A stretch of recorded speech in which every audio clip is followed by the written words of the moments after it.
Greetings, and welcome to Channel Other Doc. I'm Jim, I use he, him pronouns, and today we're playing the second of two one-shots of Mythic Rome, a setting I put together about a decade or so ago for Savage Worlds. This is a world in which mythological creatures like minotaurs, satyrs, and orcs live alongside human beings during the time of the Roman Empire. We're presently in the reign of Caligula, and that's thus far he's been a much better emperor than, much more popular at least than Tiberius was. But before we get in deep here, let's go ahead and go around and introduce everybody. If you were to say who you are and who you're playing. Let me see. I'll go clockwise, and so I will start with Ozzy. Hello. Hello. Good evening. I'm Ozzy. I will be playing Kataftara, who is a Minotaur legionary. Originally from Crete, but he found his way via various avenues, both on his own and by others, making to Rome. And apparently we need to defend the Emperor today, so that's what's going to happen. And, my pronouns are he, him, and my character's pronouns are they, them. Excellent, excellent. And now let us go around to Brian. Hello.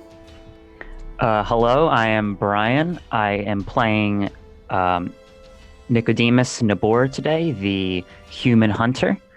He found his start in Gaul when his parents were raided by the Iberian Empire, and he eventually found his way into the service of the Praetorian Guard, and we're going to start his new adventure today.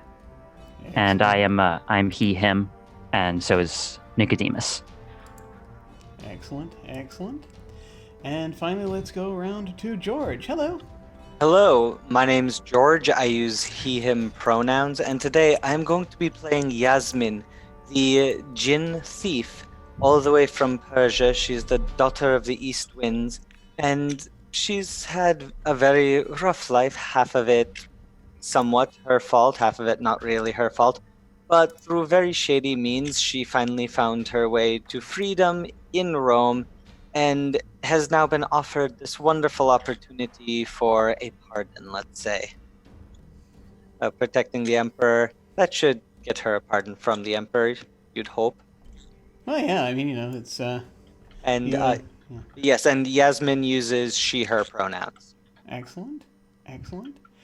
Yeah, it's one of those things. You work for the Emperor, you get away with a lot. Hopefully. Okay. Interesting. Okay, cool. Sorry, I just noticed that there are some of you folks put backstory in here. I need to go back and look at some of that. Very good, very good. Very cool. All right. So, one thing I am going to just make mention of before we dive in fully here. Like we do with most games on this channel, we're going to be using the X card, the N card, and the O card. If we hit something that's crossing a line for one of the players, any of them can type an X in the Zoom video chat or anywhere else, or make an X symbol, and we'll back up and we'll do something else. If something happens that they're okay having in the game, but they don't want a graphic description of it, they can type an N in the Zoom chat and we'll fade to black on it or put it behind a veil, so it'll be there, but we won't go into detail. Finally, if you're exploring a topic or an area of roleplay that's particularly intense for you, but you want to keep going, you can put an O in the chat to let us know you're okay and that we're all good to keep piling on the drama. Something else we can do is put an O with a question mark after it when we're moving into a difficult topic, or we say or do something and then think, maybe that might have been a little too much. Then everyone else can respond to that and let us know if we're still doing okay. So, here we go. Let's see, I'm going to go ahead and bring us in here. As we're going to start off in the Colosseum.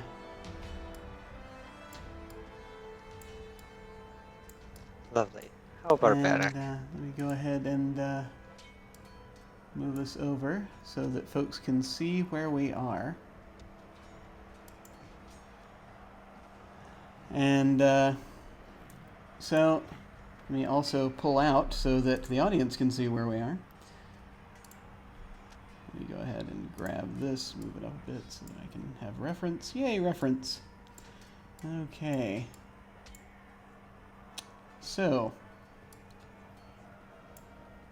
it's a little contest going on today. The new Emperor Caligula is relatively new. He's been doing this now for something like it's fairly early in his reign, a year maybe, so there is the people like him so much better than the previous emperor, who was terribly, terribly unpopular that he was often showered with praise. There is, and he just basically has been known to recently. What he's mostly been doing is things to.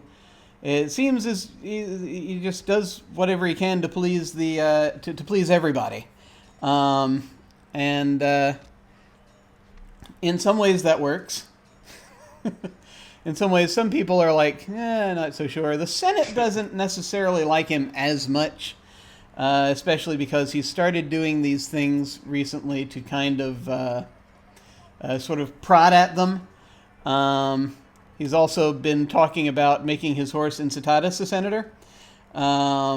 It seems like it's kind of a joke, but there have been some evenings when you've heard him like talking to his uncle Claudius or to his one of his sisters. And he's just saying, no, I'm going to do it. If they keep pushing me like this, I'm going to do it. It seems that there's a little bit of political strife going on, but it's more behind closed doors things, I think, than anything else. That said, though, thus far, ever since there was... Apparently, there was an incident of some kind at Tiberius's death that people whisper about, but that Macro has said, no, it's just perfectly fine. It was thought that Tiberius briefly came back to life and then died again. That was just basically, they misjudged when he had died, apparently. That was what was said anyway.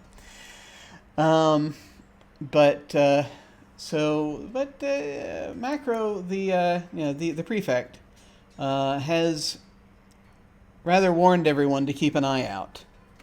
He's the prefect of the Praetorian Guard, who is the one who is essentially in charge of you folks. You're all the Emperor's immunes, so you're this special unit essentially that has been created to assist in the dealing with all manner of strangeness that may or may not happen. And can be deployed in various ways, various places. And so right now, as this is going on, you're witnessing a couple of a clash of a couple of teams of gladiators that have come in. You have this group of centaurs that get announced as the Scourge of Athens. And a lot of people are kind of booing because folks aren't that keen on centaurs necessarily. At least the Greeks aren't too much. But there's a lot of things that sort of crosses over. The mythology kind of sometimes crosses over with what actually happened, and it's the truth is somewhere in the middle. Then there's this family of orcs that have always fought together for quite a long time. They're well liked. The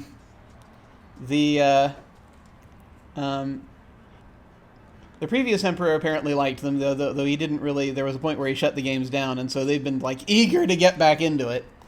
And so they're currently clashing out here on the battlefield. In the Colosseum. You've got, of course, I did not have time to detail in each and every one of them, but there are people seated in all of these rows. that you can see.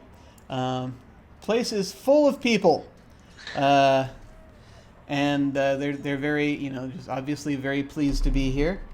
You yourselves are up here in the box. They've let you stand here for a little bit with the Emperor.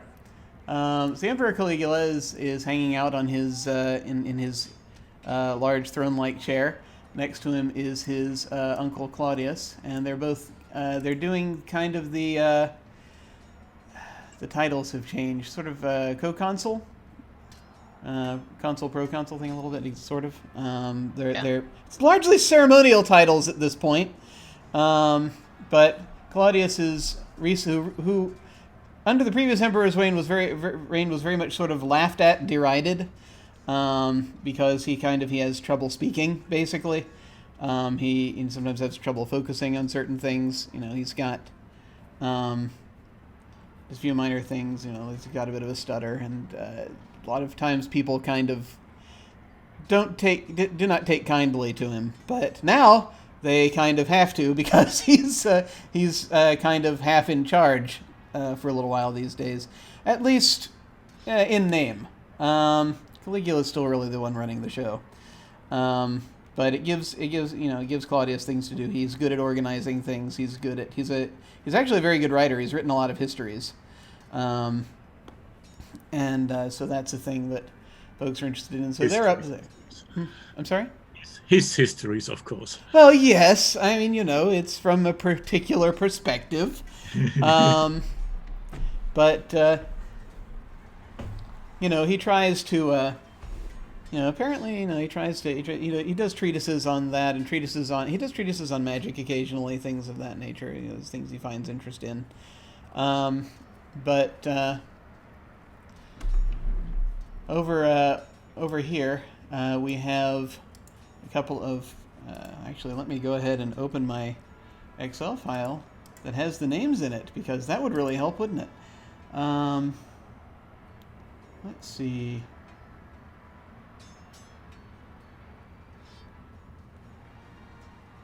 NPC lists, there it is. That would help if I actually had the information in front of me. Okay. So yeah, we have on the left we have Marcus Aemilius Lepidus, who is a good friend of Caligula, and who is currently there next to his sister Drusilla, and they're hanging out. Let me see here. Actually, sort of referred to as his favorite sister. And this is basically there probably is going to be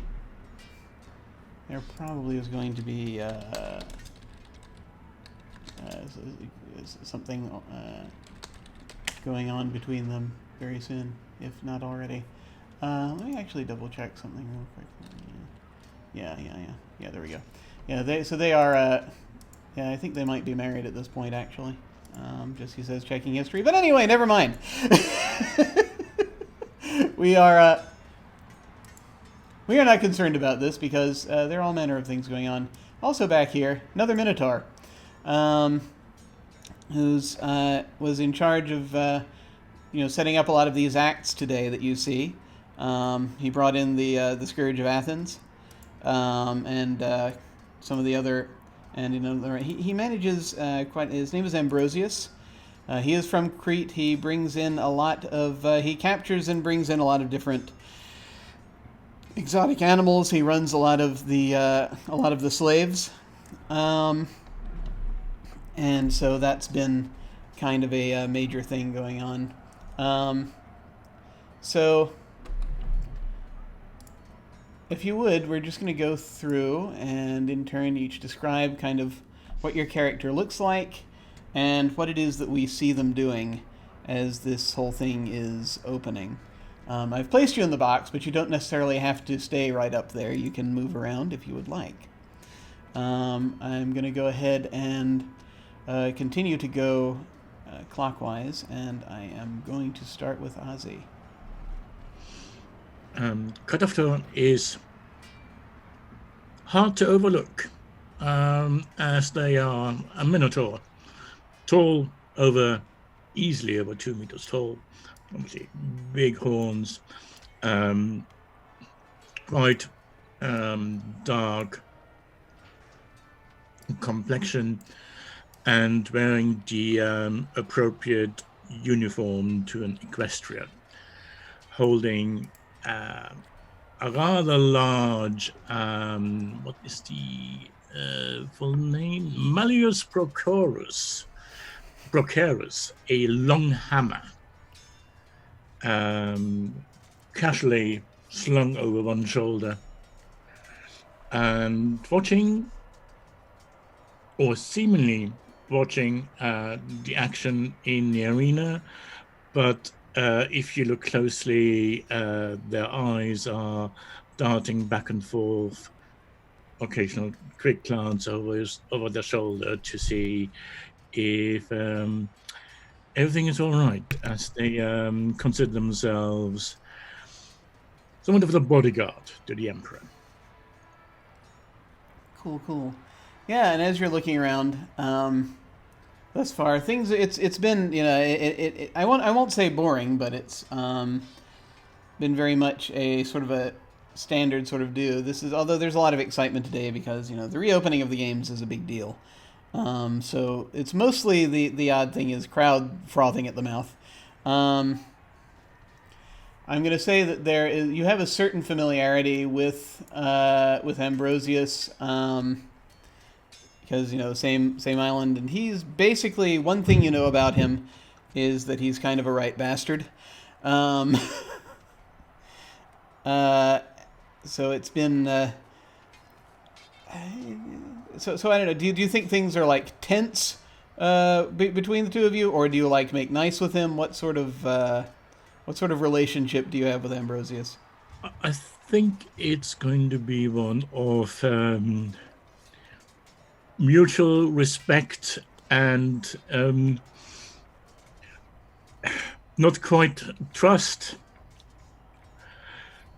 Definitely out in the open, it is one of respect, but I think we are both watching each other very, very carefully. Okay, cool. Now let's swing around to Brian. Tell us kind of a little more detail about what Nicodemus looks like and what Nicodemus is doing right now. Yeah, so Nicodemus, he's around 5'8", about average height, little higher than average. He's got a slick, sort of a well-fitted leather sort of jacket sort of piece. It's all more like a jumpsuit sort of look. And you see slung along his back is a large longbow. It looks old from being what you could assume is probably used for a long period of time. You could probably tell if you looked closer that the bow has been restrung many times, and the bow has been sort of well maintained through its life, but it's old. About his waist, you could see a sort of like a hand axe, essentially one meant for combat, not for splitting wood or anything like that. But like the bow is well used and worn in, but still maintained all the same. You look at him closer, you'll see he has darker features. So he has brown hair, brown eyes, shaggy, almost sort of like if you were lost in the woods for like a month, and then you were to come back and you're young groomed. He's got some thick stubble about his face and his mustache. For what he's doing, he's sort of trying to stay out of the way. He's sort of leaning against the side post, seemingly completely oblivious to the massive minotaur standing only a couple feet away from him. But if you're paying more attention to him, you'll see that really what he's doing is scanning the crowds, looking for any sort of threat towards himself, his party, or the Emperor. He's seen gladiatorial fights like this before, and doesn't really faze him. too much anymore. He's used to a lot more violence and bloodshed, and this sort of combat is very tame to him and honestly pretty uninteresting. Cool, cool. Um, so I think that you've managed to impress at least one of the people here up here in the box, and and that's probably the person you up in here that you get along with best. And your fellow immunes aside, who of these folks that I described up here do you think that is? Which one of them? What's the Minotaur's name again in the back? I'm sorry, I forgot. That's Ambrosius. Yeah, honestly, I feel like my character would have had dealings with Ambrosius through various means. Either maybe if he buys sort of hot goods, if you know what I mean, goods that maybe a normal merchant wouldn't pick up, or maybe he has the prisoner of war here and there, maybe to sell off. And I think he would probably have the most interactions with Ambrosius just because of sort of his nature. Okay. Yeah, he drives a very hard bargain, you've found. Mm-hmm.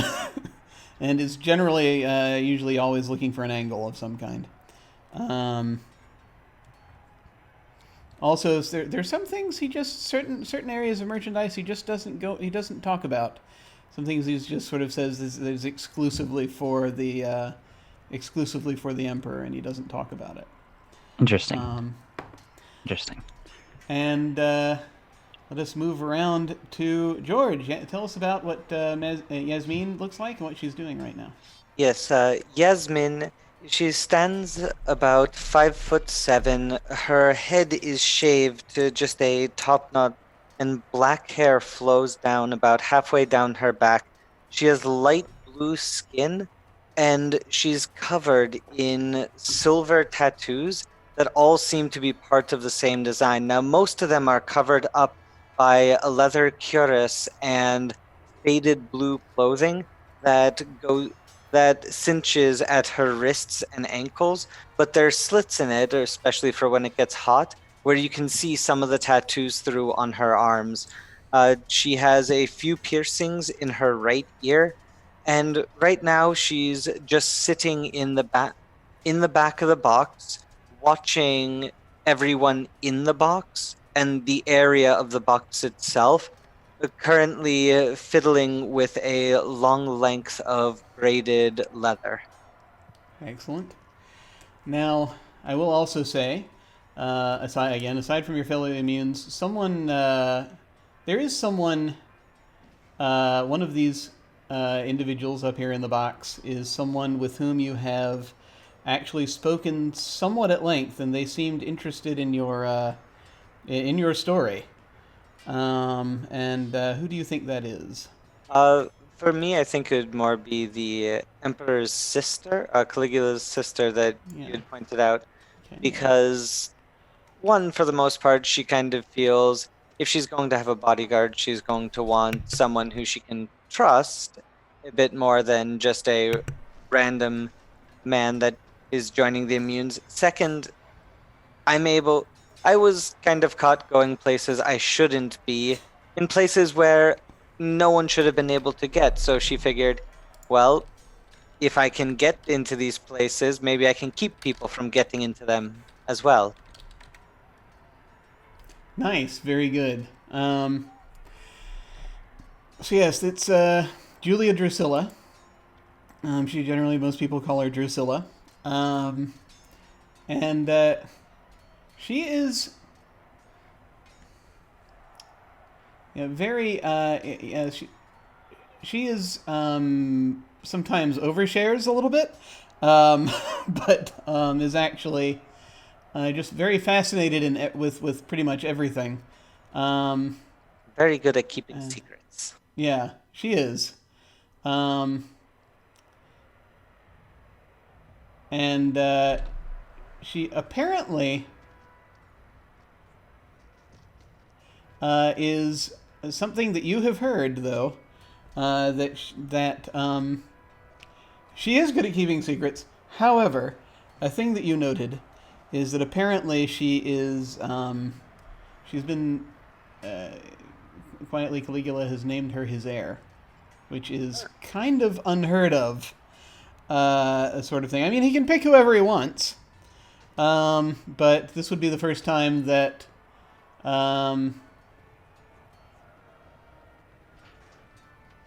this would be the first time that he's that an emperor has named a woman as their successor, at least in Rome, if I recall correctly. And she is, and again in this timeline things are a little bit different from history, but she's still right now married to Marcus Lepidus, who is next to her. Okay. So as this has all been happening and moving around, one thing. Oh yeah, also one other thing. I kind of jumped the gun a tiny bit, and I when I was sort of talking to Ozzy about Ambrosius. You can also, if you wish, name who you think it is in this box that you get along with best, or who tolerates your foibles best. Again, aside from your fellow immunes. Yeah, as I mentioned, there's obviously the connection with both being Minotaurs to Ambrosius, but I think it's one of those things where it's sort of a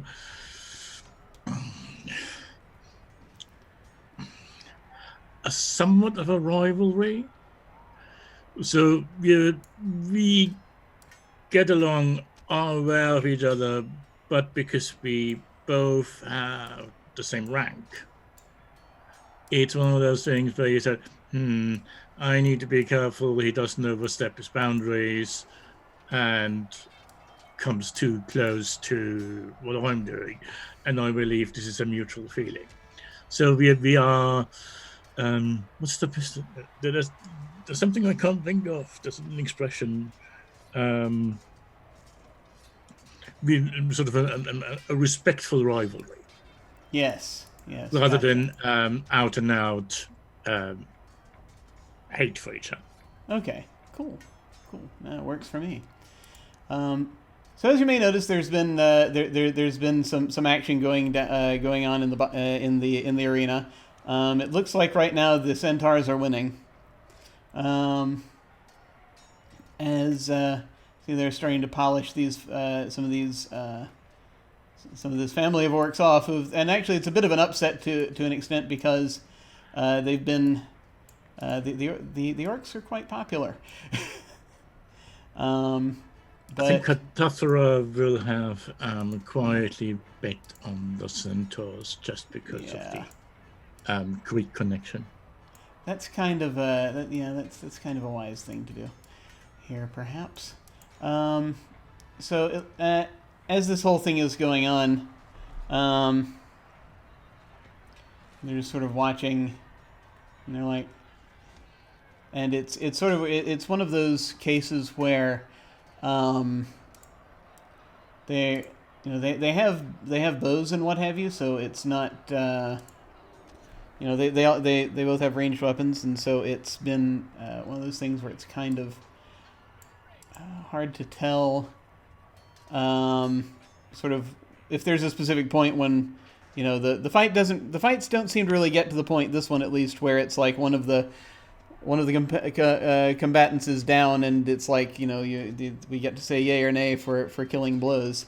At least that hasn't we haven't got to that yet.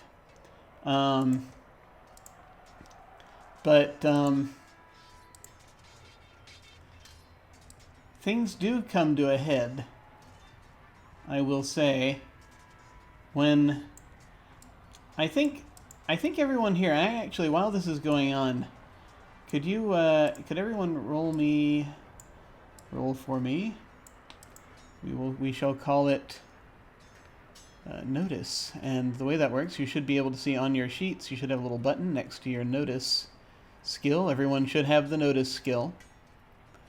And that will do a roll. Oh, look, we have dice.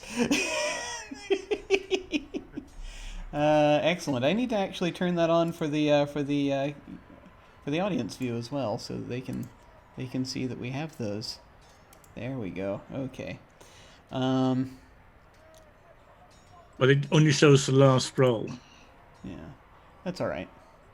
So let me take a look here. So as I'm kind of looking at this, I see that so the way that what you're going for generally in Savage Worlds is on most rolls is a 4 or better. You roll 2 dice. It's whichever of those 2 dice gets higher, and the dice explode. So you roll the highest possible number, then you roll that again and add to it. And so this automatically does it. Nicodemus has got a 6, so that's on a D8, and that's a success. Kataphthora got a 7 on the wild die because it exploded. Because the wild die is normally just a D6. You all get wild dice because you're wild cards. All PCs are wild cards. So 7, also a success. Yasmin got a 14 on the wild die. Is rolling a 6, a 6, and a 2. And so that means you actually got a success and 2 raises. So, the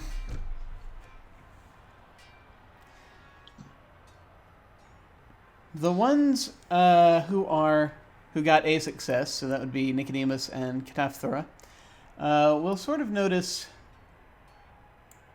it's not exactly, too strange, but as these 2 centaurs in the middle are kind of been posturing a bit, and just sort of coming out, as after having killed off a couple of these orcs. And what everyone also will notice, but as sort of noticing they're kind of doing it, there's like this, and obviously they're very far away, so it's a little hard to tell, but it's almost like there's this kind of dead-eye way in which they're doing it. More like they're doing it just to do it. Meanwhile, the other 2 centaurs have each managed to pin, with their spears, one of the 2 remaining orcs to these walls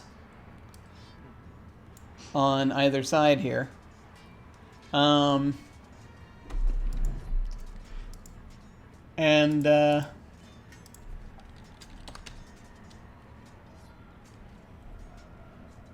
Sort of as you are... Yeah. As you're looking this over, I'm going to say Yasmin is going to notice this kind of... Perhaps it's a 6th sense of some kind, or perhaps there's just simply that you're able to just very keenly notice this, especially for this one. This one's fairly close. As they've been getting kind of more and more violent. And as that's been happening,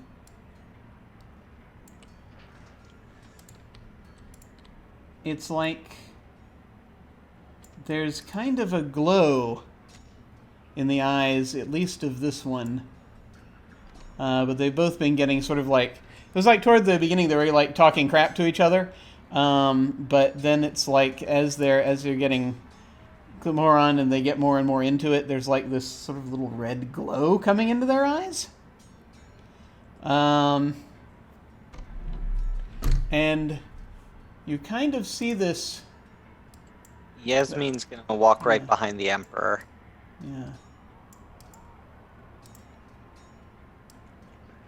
So you do, and as they do this, it's like they pull back their spears, as though to strike, slowly, and so right as you're walking behind the Emperor, this is when he stands up and walks up to the front, because it's like, oh, this is the moment, right? I get to stick my thumb out. And so there's a lot of he's sort of chuckling. I'm preparing to dash forward and teleport him away if they get any more violent or turn the violence towards him. Nice. So he looks down, and he says, and he's like, just sort of is raising his hands for a second, and the people are like, ah! The sentiment toward, let me see.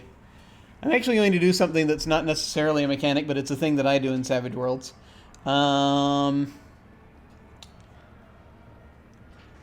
Someone name a suit color, either red or black, for me. Black. Okay. All right. Well, there we go. Okay. Let me recall that. That would be a joker. Yeah, okay. So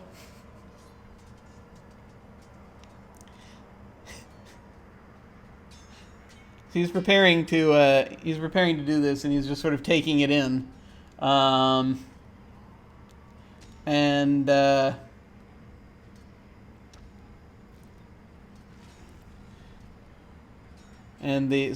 crowd is like up in a frenzy, and he's just sort of looks it around. And I think actually, because I drew a wild card, he's just going to be like, and the crowd is kind of more upset than not, because a lot of them liked these orcs, but at the same time, it's like these are new victors. And he's just kind of, he prepares to put his thumb out, and he just sort of looks back, just kind of trying to gauge the crowd. He kind of glances over his shoulder, and he's like, he just sort of says, has anyone a particular opinion in this? Because I think I could go either way. He's speaking to the rest of the people in the box. Everyone in the box, yeah. Everyone in the box. I think Nicodemus, he might offer a slight smirk and just say, and just sort of like shrug his shoulders and say, give the crowd what they want. He shrugs, just sort of looks around, and Drusilla kind of nods at him, and Claudius is just kind of just sitting back thoughtfully. He's not actually saying anything. And he just sort of shrugs. Right. They fought well. They've got a good history. They deserve something. And he does that, and the crowd kind of is like, ah! At this moment, a couple of things happen. Most notably,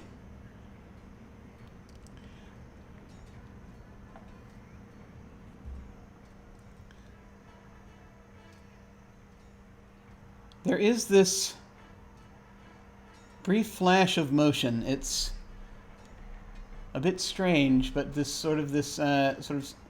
like sand kind of comes, this little miniature dust storm just sort of leaps up over both of these places. And it settles almost immediately. But when it does, it appears as though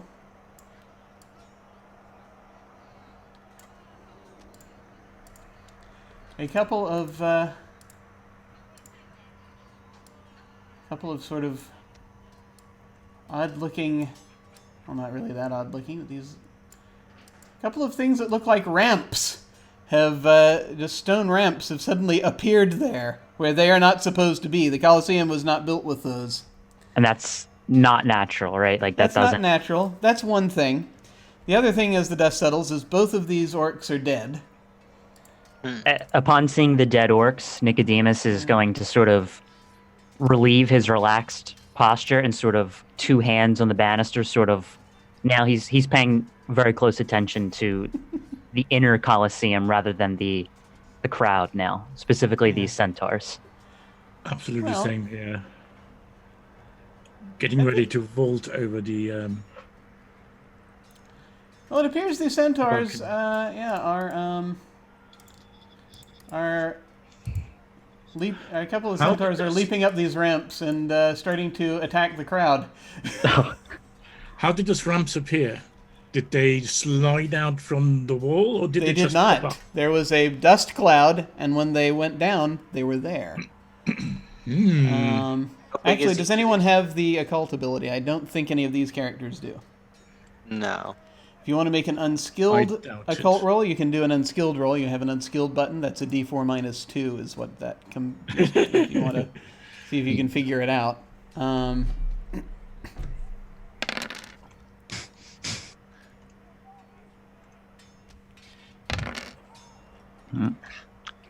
No idea. Yep. Yeah.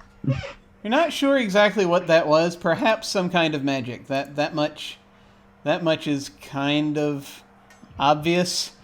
Perhaps that there was some kind of magic going on. But yeah, no, hard to say. Hard to say. Aside from that, exactly what it was or what its origin was. So yeah, when this happens, this obviously now everyone is kind of panicking a bit as these centaurs are now they're like leaping up and starting to attack the crowd. The ones that are still down here are taking out their bows and they're firing into the crowd. Do the centaurs seem like they're attacking with a purpose of killing specific people, or are they simply just killing people at whim, sort of just at random? Yeah, it doesn't look targeted. It looks like they're just kind of they decided they wanted to wail on everybody. Okay. It's, I'm going to draw my bow and get into a ready stance because Okay. first and foremost we have to protect the emperor, not the people. all right. What's the size of each of these squares? Each one would be considered 1 inch on a tabletop. Okay. And so it's 1 unit for each of these things that you're looking at, approximately. Okay. Each square is about 2 yards, if I recall correctly. Right now, I'll just sort of mention that we're kind of going with the. Right now, I'm still learning the Adventurers Edition rules, which is the edition of Savage Worlds that just came out. So a lot of my brain is still on the Deluxe Explorers Edition. So I may pull from either as we go, but it's not that huge a difference. So let's see. Yeah, that's definitely happening. So I think now is the time for us to draw for me to dole out some cards, and we'll see where we land here. So I'm going to go left to right on my screen in the order in which I'm dealing, and that'll tell us what the initiative order is. And so I've got George and Brian and Ozzy is the order I've got in front of me. George goes on a Queen of Hearts, and Brian is going on a 7 of card that's too small for me to read. 7 Clubs. of clubs. I need to make these cards bigger. And Ozzy is going on a 2 of diamonds. Does anyone have a quick? Quick. Let's see. Quick edge. Yes. I do have quick. Yes. Okay. Yes, I do as well. You both had more than 5s, so you're good there. Ozzy, I take it you do Would not. quick be? It's under edges. No, you have Oh, rich. wait. That's about it. Okay. That's right. All right. So Ozzy is going on a 2. Let me make these cards a little bit bigger, just so that I can not. I can try to evade the whole getting older thing. We'll see. That made the deck bigger. I don't know if actually the cards will be. Anyway, it doesn't matter. Let's keep going. So let's see. The active folks in here, let's see. The centaurs.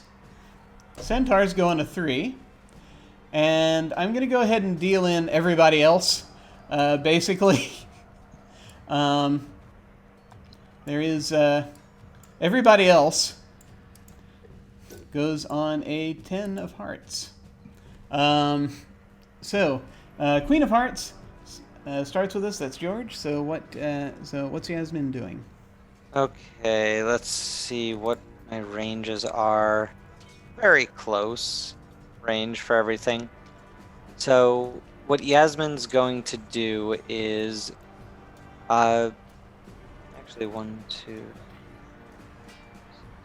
Oh. Yeah, it's way too far away. There's one thing I just want to make sure I tell everybody, because I forgot until like halfway through last time. Everyone has 3 bennies to start out with. These are things that you can use for a number of things. Actually, in Adventures Edition, they are used for a lot more things than they used to be. The primary use is that you can use them to do rerolls.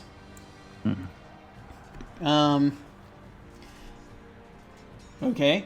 Given some of the updates, actually things have changed a little bit. It's basically anytime you want to re-roll your a trait roll or now a damage roll. They have folded that into the core rules. You can spend a Benny to do that. You get whichever is the highest roll. You can also use them to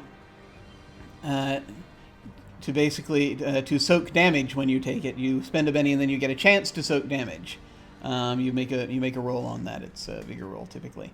There are a few other things you can do. You can actually spend them to draw a new action card. You can spend them to regain power points. You can also spend them to influence the story somewhat. Thank you very much for the raid. Much appreciated. No one has declared themselves emperor yet. It's just Caligula right now. But we'll see by the end of this. Who knows? Okay. And you generally get more bennies for doing things like playing your hindrances or doing something really cool or really awesome. Or just basically I give them out capriciously. That's how this works. So yes, what would you like to do? Okay. So what Yasmin's going to do, since, well, she just wants to stay back and protect the Emperor, she's kind of thinking at this point, if she makes a good show of it, maybe she'll get her pardon quicker. So she is going to use her teleport ability to try and get right there. And now for the teleport, I think she has to roll for that, or only yes, that's a focus roll. Okay. And it does take a few power points to do it. It should say that on the power. Yep. She would go down to 23. Well, and let's just. Yeah. And the way I do this, you only spend the power points if you succeed. But, oh, okay. Yeah. So what is the roll so you've I got need? focus, which is a skill you have. Okay. Yep. Focus. Okay. That's a 5 then. Okay, that is a success. Okay. And let's see here. Yeah, so you pull it off. No frills. You just teleport over. So you can do that basically as your move for this. And what would you like to do? Then what I'm going to do, because the range of my weapons, I will get them out of the way. reach +2. Would I now be within range to reach that centaur with my flagrum, or no? Just. Okay, so because he's rushing in trying to hit people, I'm going to stop him. I'm going to attack with my flagrum. Okay, and are you popping up on top of the wall here? Is that where you are? Yes, I'm popping up on top of the wall rather Excellent. than in the crowd. Gotcha. Cool. All right, so your flagrum, it's a whip, basically. It has special rules that it uses. So what you're gonna, so I believe you're actually making an athletics roll. Let me double check here. Oh no, you just make an attack roll. Okay, so yeah, you use your fighting. Okay. And it's both of them are d8s. It doesn't matter. And if you get a raise, instead of getting extra damage, they actually get a -2 to parry because they're kind of tangled up in the whip. Yeah. But that was a you got a 5 on the wild die. Okay. So this is since it's a fighting roll, you actually need to hit their parry, which for a centaur is currently they're at 7. Actually, I'm going to say he can't use his spear for this because he's in the middle of climbing a ramp, so it's a 6. But still, you just miss. Okay. As they're as he's sort of charging up here, so that's your turn. As you're over there, but you're like, and you kind of he does cut his head over to you for a second, and you can see, yes, he definitely, his eyes have a kind of a little bit of a glow to them. There's something kind of weird going on here. So it is now everybody else's turn. Everybody else panics. The crowd is going nuts. They're trying to get out. The folks up in the rich seats are, the guards are just doing there are a few guards here, but they're doing what they can to just sort of do crowd control. As the people in the rich seats are being allowed to leave first. They're sort of charging for the exit as they come down, as they, let's see, trying to remember the layout of the Colosseum. They have to charge up the stairs and down the back, if I'm remembering right. So yeah, that is a thing that's happening, and people are just kind of going nuts as this is happening. So there's it's going to take a few rounds for everybody to get out. Next we move on to Brian for Nicodemus. What's Nicodemus doing? What is this centaur? How do you ping? Just click and hold on the area. Click and hold. What is that centaur right there doing? Pulling a bow. Pulling a bow. I think I will do the same. Bow back. I am going to take a shot at him with my great bow.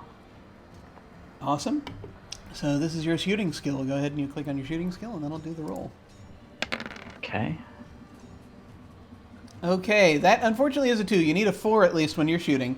Yeah, I think I'm going to use a reroll. Feel free. Go ahead and you spend one of your 3 bennies, and then you can re-roll. Is that just shooting again? Yep. Okay. Okay, much better. Okay, that is Very a hit. Nice.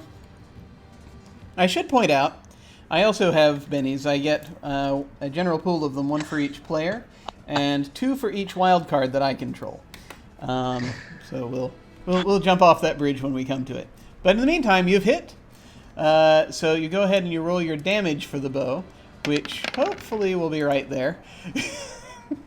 Think 7. Okay, excellent. Let me go ahead and I'm going to pop out this Centaur character sheet so that I've got it separately and can look at it. So let's see. They have... what is their toughness? Toughness is 9 right now, unfortunately, because they've got some armor, some modifications going on. So it's actually you're trying to hit a 9 when you're rolling damage. So right now, this is sort of you aim and you fire. Pings off of their armor. They're wearing. Let me pull it back up so I can see what kind of armor they're wearing. Wait a minute. Are they wearing armor? It says armor of 1. Oh no, that's right. It's carrying a spear. He's not carrying a spear, so his tough. Yeah, no, that's parry. Wait a minute. Where's the freaking? You know what? I'm going to take that off because I don't see armor on here. So you need an 8 or better. Right now, the only modifier they have is just because they're very big. So yeah, so it's not quite. It sort of grazes him, and he's as he's pulling back, and he just sort of looks up and just turns the bow toward you. If you're standing close to Nicodemus, you can probably hear him utter a curse word under his breath. Probably only. Yeah, honestly, I don't know if anyone's close enough. He says it pretty quietly. Excellent. You've got movement. Do you want to move? You move up to your pace, which should be 6, I think. Yeah, I think I'm going to take a step right here. Excellent. All right. Okay. Oh, on the everyone else turn, I kind of forgot to have, this happen. Let me just move people around here a little bit. Kind of families clustering behind the throne. And Lepidus is trying to, he's basically defending Drusilla and Caligula and them, trying to. Okay, let's see. Where is the sort of entrance to the box? That is a good question. How do you get? Can you get there from it's in the back? Like, Yeah, general? I assume there are these stairs that lead to a private entrance type of thing. These stairs lead to the back. There is a private entrance, but these stairs in the back go down into a sort of a hallway that leads out the back. These stairs just next to them go to a very similar hallway, but it's a little, they're at more intervals here. So there's no direct connection between the bleb stands. Oh, right. Yeah, there actually you can. I'm sorry. There is a way through. It's actually up here. You can, you can actually. If you don't change levels, you can get out into the audience area. So that's not a problem. I was wondering if that was a wall or a corridor, but like. Yeah, this you can kind of just hop over and get down there. Yeah, that's not a problem. But let's see. It's the Centaur's turn. And here we go. Let's see. This one down here.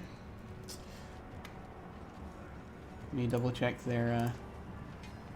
Double check his movement. Yep, they have a pace of 8.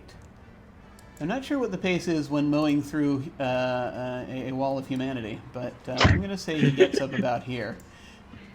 As he's just surging with his spear into the crowd, impaling people. It's not pretty. This one is going to come up and turn, and that's the wrong thing, Jim. He's going to come around and come on. All right, you know what? I'm going to send that to the back. I'm going to put that on the map layer so that it doesn't bother me any longer. Alright, put it to front and then put it on the map layer. There we go, okay. Well, 1 out of 2 ain't bad. Alright. So it's gonna come over and he's going to try to you attack Yasmin. Let him try. And try he shall.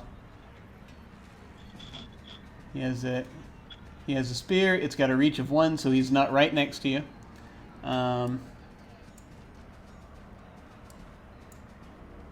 Centaurs take up 2 squares. I need to do that. There we go. All right. And so he's going to roll his fighting. And he got a 7. What is your parry? It's only 5 with the whip. All right. So yeah, he's doing that. Yeah. If you did use the whip. If you're any round which you did not use the whip, then it's you don't have the penalty. Yep. So he's doing that. That gave him a 7. It's more than he needed, but it's not a raise. And he's going to attempt to roll his damage for his spear. Holy crap. Okay. So, by way of demonstration,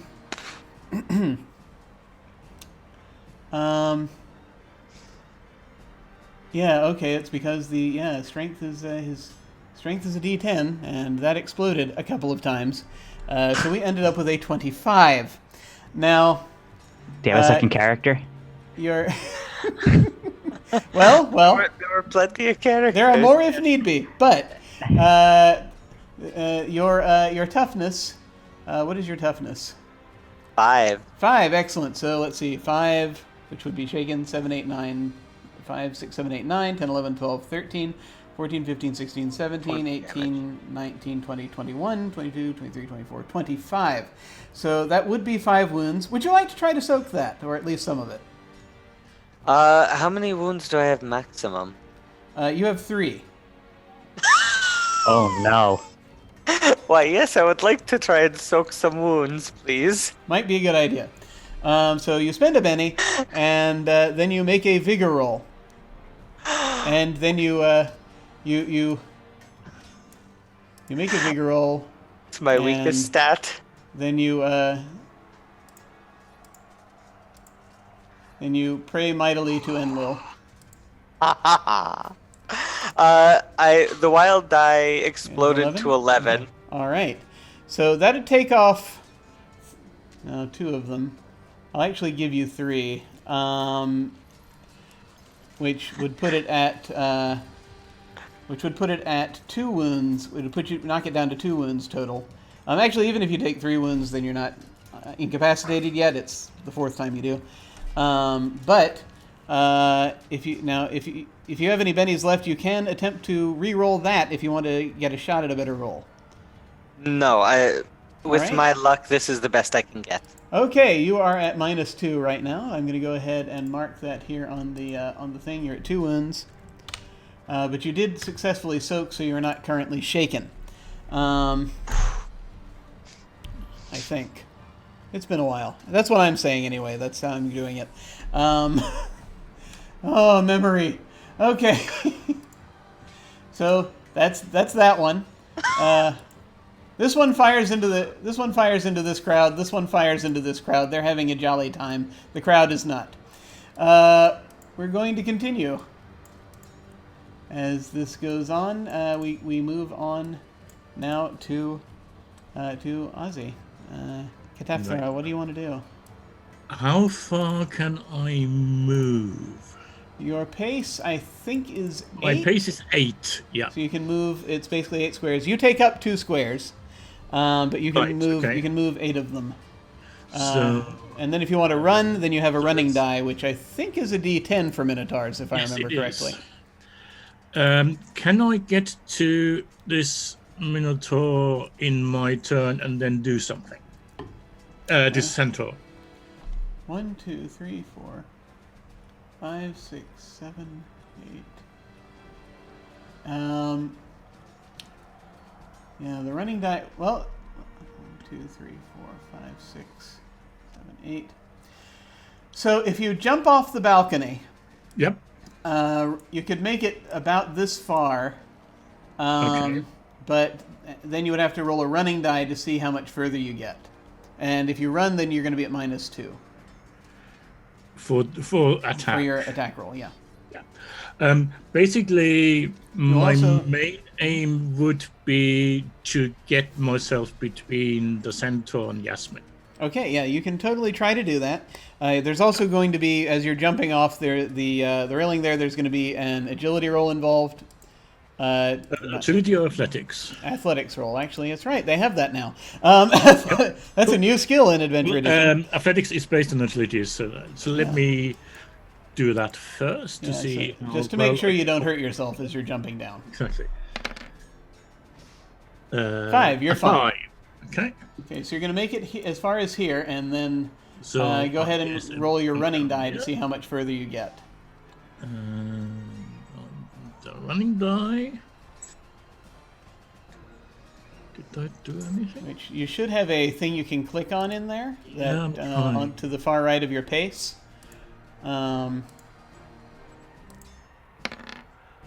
Runs for 15 inches. That's impressive. Total. That's total, including the 8 that you just ran. Right. Okay. And so yeah, you can make it all the way up there. Yeah. So I'm going to plant myself between Mm-hmm. the centaur and Yasmin. All right. Yep. You dive into the way, and if you want to attack, you're at -2, which we'll just visually figure out. I might as well. Sure. So I roll the weapon, or do I roll? What do I roll? Fighting. You roll fighting. Fighting. Okay. So I assume you're going hand to hand here. That's an Okay, 8. that is an 8. To hit the centaur, you needed a a 7. So yeah, you've got it. Okay. Go ahead and roll your damage. Ooh, 16. excellent. Okay, that's twice what you needed. So that does give you an extra. Anytime you get raises in your when you do damage. Actually, yeah, that all is going to count. So let's see. 8, 9, 10, 11, 12, 13, 14, 15, 16. So you got a success with 2 raises. Yeah. What does this look like when you dispatch this centaur? So there's a big vault over the balustrade of the balcony of the box. I hit the ground running more or less, and in leaping bounds jump over Yasmin, who is quite short, and then come down with my hammer in 2 hands and just crush the centaur. Excellent. Ah! All right. Yes. He is no longer with us. Sort of you just kind of beat him down with your hammer. It's like basically collapses. His horse legs go out from under him, and he falls back down into the arena, kind of down this ramp that we can no longer see because I have forgotten how apparently how Roll20 works. There we go. Yeah, so he's tumbled all the way down. He's deceased. So you got a centaur. Congratulations. Let's see. New round. Okay. Yasmin goes on a 9 of clubs. And I've got a 3 for Nicodemus. I've got an 8 for Cataphthra. I've got a 5 for the centaurs, and I've got a 7 for everybody else. Nicodemus has quick, yes? I do have quick, yes. Let me go ahead and draw you a new card. Ace! I think that's probably better. Would you prefer an ace? Yes, please. I think that would be good. Okay. All right. So that means you go first. What would you like to do? All right, from last to first. How high up is this balcony compared to this stairway here? Sorry, I was scrolled down in the wrong place. But you mean the stairway next to it? Right here. Right here. Well, it gets closer the further back you go. Mm-hmm. But it's a drop down of, I want to say, it gets to be a drop of something like 10 feet. Okay. I think I'm going to go ahead and hop down. I guess I'll go like right there. It's probably like 5-6 feet right about there. And you can just vault over. I'll say that you can, if you land there, then and taking the movement that way, then I'm not going to make you roll. Okay, I'm going to go ahead and do that. And then I think I'm going to go ahead and take another shot at the centaur. All right, excellent. Do it. Okay. Great bow. That's the shooting, right? Yep, just roll shooting. 9. Okay, for some reason it's not showing up here. That's weird. It was a, oh yeah, it just disappeared again, actually. Okay, got it. There it is. I've got it. It's, yes. Yeah, so yeah, that's going to hit with a raise, so you're going to get an extra d6 of damage, which I believe it actually rolls automatically whenever you roll. So you go ahead and roll damage on your bow. Okay, 4 plus 4 is 8, which is good because that's what you needed. Very nice. So you manage to kind of, as he's trying to pull back, you manage to get him just under the arm, and there's now an arrow sticking out of. Actually, I say just under the arm. You actually managed to get him. You actually managed to get him in the flank. There's an arrow in his flank because Jim wasn't thinking for a minute, but he is shaken now. So that means he's going to have to unshake before he can do anything. So that's happening. Let's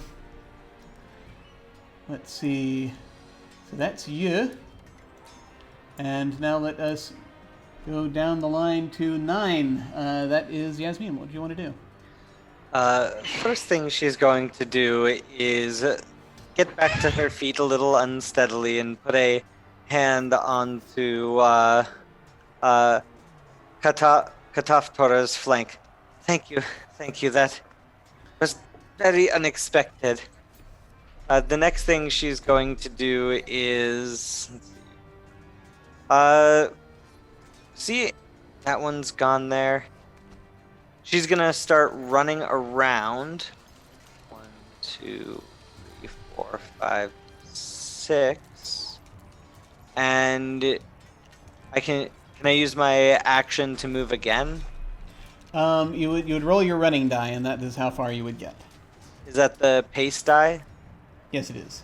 Yeah, it should be right next to your pace. Should be actually out to the far right. You could click to the right of the word pace for it to work. Yeah. It doesn't work. There you go. Yeah, there we go. So you got a total of 9, including, so it was 3 plus, so you're 6 plus 3. 4. So yeah, she makes it right over to there. She's going for the one who's entered the crowd on the far side. Excellent. She's still running along the top of the wall. Excellent. Okay. So that was you. And now we're down to an 8, and that is Ozzy. What does Katafthra want to do? So they notice that Yasmin seems to be quite alright, or still in action. So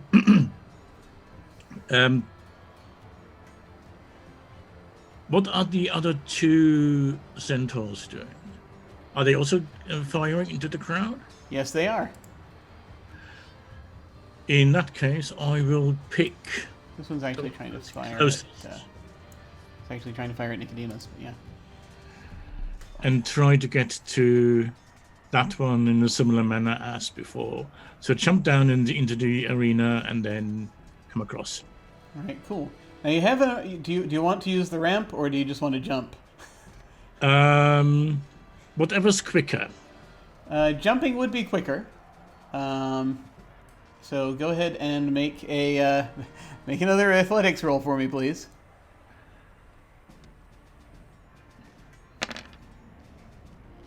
That's a 2. Well, you got a 5 though. That's Oh yeah, enough of the a 5 on the wild I'll die. go Yeah. ahead and alleviate that, so you can get down there, and that'll only use 1 movement, and then we're off to the races. Go ahead and roll your pace die so we can see how many squares total you're going to run. 15 inches. 15 again. Okay, so it's another 14 from that position that I just Right, moved you okay. to. 1, 2, 3, 4, 5, 6, 7, 8, 9, 10, 11, 13, 14. Yeah. Awesome.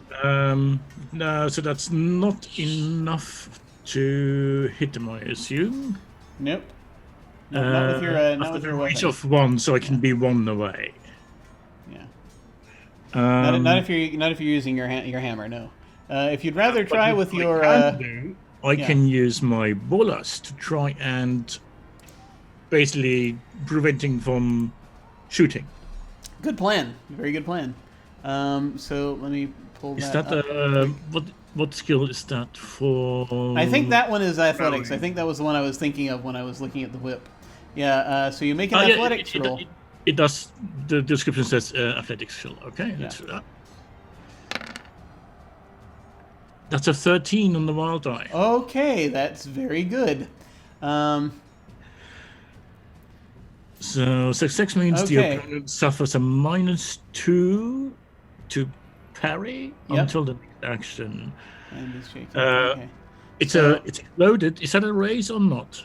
That is a raise, definitely. Okay. You were looking The for... raise, the opponent falls prone, suffers -2 parry, and is shaken. Yep, absolutely. Yeah. Yeah, I think I'm just going to treat this as you needed a 4 to hit. So that you swing this thing, and it gets around his legs, which not good for a centaur. Comes crashing to the ground. He's prone. He's still shaken. He's at -2 to parry. Excellent. So now it's easier to hit. Yeah, let me go ahead and actually mark that there. Okay, excellent. All right, so that's your turn. Like cut off is as they are running, he puts away the hammer on his back, takes the bullets out of his belt, that are sort of wrapped around his belt, starts twirling it around the head, and then Nice. Yeah, and it just gets him right unawares because he was aiming at Nicodemus. Okay. Now it is the crowd's turn. There's a lot of running and panicking. They are still trying to get out. You will notice, Yasmin, as you're running across, it's good that you're on the wall because you're just sort of dodging people's arms as they're like trying to get out. But the last of the rich people makes it out. So now you're actually right now where you're running across. There's not anybody. So you're good for now. You hit the next band of panickers when you get about here. This is when that's going to happen. There's a lot of folks trying desperately to escape because they do not know what the hell is going on. A lot of guards trying to do crowd control. It's a bit of a madhouse. And let's see. Do I want anyone in the box to do anything? No, they're just going to huddle behind the chairs. I think that's going to be the best thing they can do right now.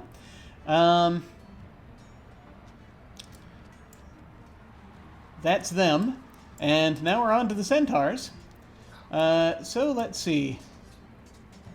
This one down here is just going to basically be over here now and has been, driving more people into the back, or driving people into the back row and into the back wall. It is a bloodbath down there. Let's see. Over here, this one continues shooting into the crowd. Is kind of strafing to the left as he does so to try to get just those last people as they're running.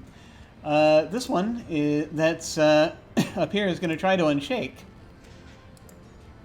Let me go ahead and attempt to do that. Let me roll this button that says unshake to see what happens. Attempts to unshake and succeeds. Excellent. Okay, yeah, they've got a Spirit of D8. Boo! So they actually managed to do that. So they're no longer shaken. And he's just going to use his turn right now to stand up, just sort of warily. And that's actually, I think, all he's going to be able to do this round. I guess he could try to stand up and shoot at somebody. Probably dropped his bow. Well, yeah, that is a question. Yeah, I think to get everything and recover all of his stuff, it's a centaur. It takes him a minute to get up. So, I mean, he does the horse thing, right? Where it's like after he untangles his legs, and he's like, he's trying to untangle his legs. They're still kind of hanging on there a bit, so he's still at -2 to parry right now. But in any case, that's his turn. So that once again is everybody, and we've got a new round. So Yasmin gets a queen. Nicodemus gets another ace. Can't complain. Kataphthra gets a jack. I swear I shuffled these. And let's see. Oh, The centaurs get a joker. Everyone else gets a 6. So, joker. What that means, first of all, generally bad guys get a joker. It's not great. That does mean that there are rules in Adventure Edition I'm not completely up on, but a bunch of crap happens. What I do though is whenever a joker is drawn, everyone gets a Benny. So you have refueled your bennies, or at least by 1. You each have 1 more Benny. But the bad guys are all now at +2. Because that's another thing that happens when you get a joker. Also, you can act pretty much whenever you want. You can interrupt people without having to roll against them. But let's not worry about that. That's a holding action type deal. They're not going to hold their action. They have bloodlust right now, and they're going to use it. So let's see. Murder, chaos, and destruction for both of these, as they use their +2 to pretty much off almost twice as many people. This fella kind of is seen that Kataphthra is coming for him. Let me see. Let me just check one more thing about the note about the bolas. Until their next action. So actually, the -2 I'm going to say is off of him as well. Unfortunately.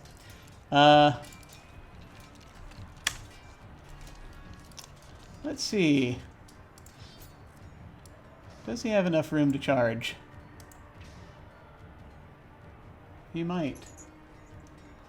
There's this thing centaurs can do. Because horses can do it. Yeah. Let me just check something. Mounted combat charging. There we go.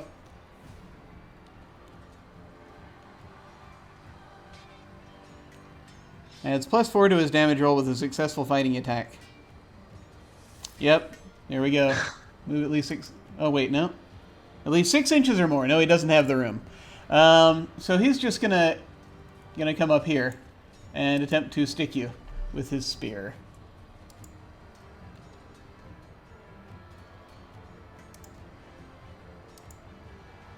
And that fails miserably. Doesn't get it. Ah! Alright. And that's him. Okay. Moving on. Snort derisively. I know, right? You're mocking me. You can see that his eyes are kind of still they're you can tell they're kind of glowing a little reddish, and even more so as he's Not only did he not hit, but he left himself open. Yeah. And he's like, yeah, and actually he's really... The funny thing is he's fighting, I wouldn't say almost mechanically, but he's very, yeah, it's just like, it's like an animal's attacking you almost. A lot of bloodlust, but it is... Look like he's fighting against it? So basically, does this look like someone's in a rage, or does that look like... Make a notice roll for me. I will talk to you when we get to your turn. Okay. But first, it is Nicodemus's turn, I believe. You had the ace. What do you want to do? Would I have time to essentially check my surroundings as well as make an attack roll this turn? Yeah, sure. What do you want to know? I want to sort of examine the general area around the box and make sure that there's nobody essentially trying to use this as a distraction to get up there and assassinate someone or attack of some kind. Sure. Notice.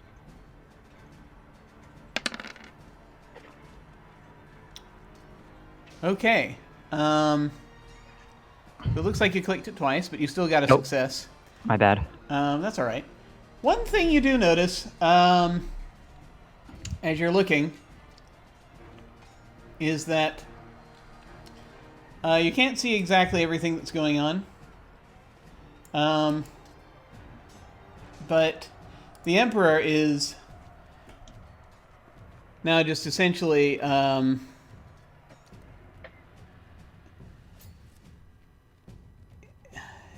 is back in the chair. a little bit, and sort of the chair has been pulled back a little bit. He's kind of slumped in it. He's not unconscious. He's conscious. You do notice that not everyone is up there anymore. So Lepidus and Claudius are still there. Drusilla is still there. But Ambrosius is gone. Interesting. Okay, I'm gonna take note of that. Okay, and for my attack roll, I'm just going to go ahead and shoot at this centaur again that is now being distracted. Excellent. I can sort of get a flanking shot of some kind. You can try to shoot him in the flank. Yeah, you got one. Yeah, you got a hit. So go ahead and roll your damage on it. Damage. Okay, unfortunately that was just a 5. You did not get the bonus die on it because it was not a raise. Managed to once again it sort of skims across the horseback, and again he's just like and he has started bleeding a bit, but he's still like just kind of very intensely looking now at.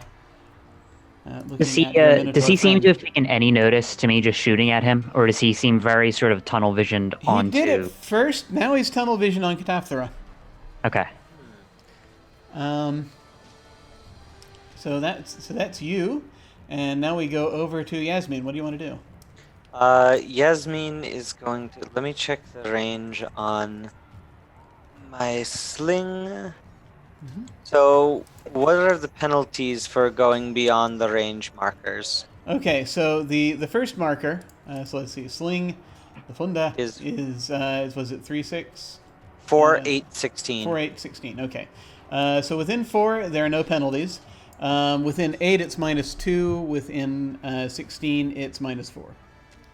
Okay, so yeah, I'm gonna move up 6. 1, 2, 3, 4, 5. I'm going to stay on the wall, take out my sling, and try to hit the centaur. Okay, do it. Okay, this is just a shooting. I'm so much better at fighting. See how that works? Ah! Okay. Yeah, that one goes wide, unfortunately. Yes, Did that already add it? Yeah, that added in my -2. Good. I thought that was going to be worse. Oh, yeah. Yep. So yeah, that one goes wide. The centaur does not even notice you, as he's still, busy skewering hapless citizens. Do I hit a citizen? No, you do not, because you did not roll snake eyes. Okay, good. Delightful though that would have been. But no, now we move on to the Jack of Spades. So, Ozzy, what does Cataphthora do? Try and finish off the centaur. So move into the range I need and boop him on the snoot with my hammer. Excellent. Bad centaur. Did that go? Oop. No. Nope. I swing wildly. Ah. I'm going to spend a penny and try again. Sure. Because that's not something in this situation I want. Shit, I keep forgetting I have bennies. It's a 4 on the Tiny wild. bit better, but tiny bit better, but unfortunately not quite enough to hit his parry. You still need to hit that level, that parry of 7. That parry of 7, because he's got a spear, so his spear helps him parry. All right. So that's so he's basically, he kind of manages to knock you off. You're crossing your hammer with the spear, and he keeps pushing you off. All right. Now we're on to the crowd. The crowd is mostly getting away now, as they're surging out the doors, panicking, screaming, and so the centaurs now are now perhaps going to be looking for other things to hit, and that's their turn. Also, now we had a joker, so I'm going to reshuffle. I'm going to recall all the cards and reshuffle them. And here we go, new round. Okay, so that's a 2 on Yasmin. That is a queen on Nicodemus. That is a 7 on Cataphthra. And the centaurs get a Jack of Hearts. And I think I'm done drawing for everybody else. Everyone else is going to pretty much stay where they are at this point or be running away. Yasmin does have quick. Yeah, let me give you a new card. That's also 2. Let me give you a new card. What are the That's an 8. what are the parameters for the quick trait? What does it do exactly? So anytime you draw a card that's 5 or less, you can redraw. Gotcha. That's for your initiative, basically. So we start with a Queen of Spades. That is Nicodemus. What do you want to do?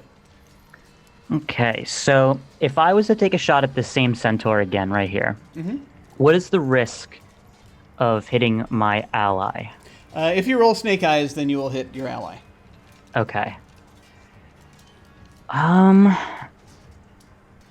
think I'm going to take a shot at this centaur instead this time, just because he's probably going to be looking for something else to do, and I don't want Cataphra to get surrounded. Sure, absolutely. Let me just check your range here. Your range with your great bow is 15, 30, 60. See, 1, 2, 3, 4, 5, 6, 7, 8, 9, 10. Oh, whoops. 11, 12, I didn't mean to do that. 14, 15. Yeah, you're, Okay, well. You're still within short range. You're fine. It is a miss, I believe. No, that's a hit. Oh, that is a hit. You need a 4 Okay. or better. Oh, so go ahead and perfect. do your damage. Damage. Oh, I think this might... is there any way to back out of a roll? I think I clicked damage on axe by accident. Oh, well, we'll just ignore it. Yeah, fair enough. Oh, no, that was the great bow. Yep. Okay. Unfortunately, you did not get bonus damage because it was only a success. Your light just it's hitting them, but they're not really taking much notice. I'd be a good horse groomer. Yeah, I shaving know, right? hairs. Okay. Now we're going to move down to Jack. That is time for the centaurs to go. So down here, this one swings around and notices Yasmin, and it's going to leap down. Actually, I think this time, because of the height situation, he's going to jump down and attempt to kick her in the face with his hooves. Such an ignoble way to go. It is it not? So that is fighting.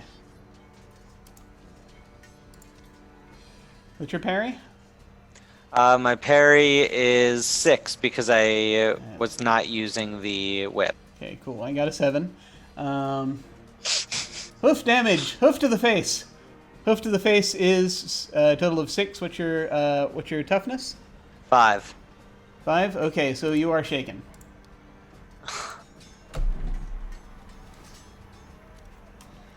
Yes. And that's where you're currently at right now, so you'll need to unshake Dak. You'll still be able to move on your turn if you need to, but to do other stuff, you'll need to do that. And I believe, let's see, next. See, this centaur is going to try to perform a quick bit of surgery on Cataphthra.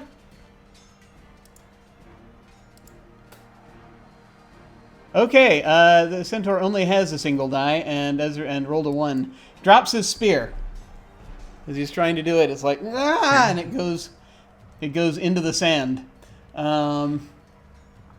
So he's in trouble. This one Having done firing into the crowd, shall turn around to look for more targets. Nearest target is Kataphthora. So he will charge. He can get his +4. I tried. I tried to protect you. Let's see here. Yep. +4 to damage. So move at least 6 inches relative straight line toward his foe. Yep, so here we go. 1, 2, 3, 4, 5, 6, 7. And they have... Their pace is like 8, I think, also. Ah! And... Rolls fighting. Also gets a 1. Ah! Goes right past you. Strangely enough, as a bull in an arena, you manage to do an Olay maneuver on him. They can't hit the giant minotaur, but they hit tiny little me. Isn't that weird? He was just kind of just too into it. Smashes into this wall and is shaken. Okay. I guess I could do wall damage on him. Let me actually see what. Let me see how much wall damage he takes. I'm gonna roll his strength and see what I get. That's a 3. That's not really much damage. He's just shaken. All right. So that's the centaurs. And now we are over to the 8, which is Yasmin. What do you want to do? Let's see. Now, tell me a little bit about falling damage. Falling is it's a delightful thing. I think it's. Let me double check for this, but I believe it's a D6 for every 10 feet. But let me go over here. Falling at 1d6 plus 1 per 2 inches per 4 yards to a maximum of 10d6 plus 10. So you're up about 10 feet. Okay. So that's going to be 3 yards. First thing I have to do is unshake. Yeah. So that's a spirit roll to unshake. Yes, it is. And There's also a button that lets you do it. Okay, nope, not shaken, but you can still move if you so desire. Are you still you know shaken, what? But you can move? I'm gonna burn a Benny since we got one back with the Joker. That just lets you unshake, so you're fine. Okay. Yes, I will unshake for that. Then, what I'm going to do, because my teleport is not just myself, I can teleport something else. Yes, you can. I kind of want to teleport him 24 yards into the air over the pit so he has an additional 10 yards to fall. Excellent. I am here for this. Do it. Very nice. Okay, so the first thing I have to do is a focus roll to cast. And then I think a fighting roll to be able to touch him. Yeah, I think there's a... Yeah, let me look at the... Because it does say teleport foe +2, so I think that's a total of 4 power points. Yeah. Foes must be targeted by a touch attack. This is an action, so the casting must be the second part of a multi-action. Yeah. So you roll your fighting first to see if you can see if you can touch him. And let me go to that page just to make sure I got it. You just want to touch him, so you add +2 to your fighting roll. So that would be then a total of 4. Unfortunately, his parry is a bit higher than that. Again, his parry is a 7 right now since he's holding his spear. He didn't use his spear. I'll say it's a 6, but it's still not quite enough, unfortunately. But you can Benny burn that a if second you want. Benny this turn for this? Absolutely. There. Okay, that is considerably better. Wow. So you got multiple raises on that. So I believe that might affect the this. Let's see. I Yeah, don't think it. Yeah, double the range. Okay. So up to another 24. So you could put him 48 yards up in the air, if you wish. Okay. And now the focus roll.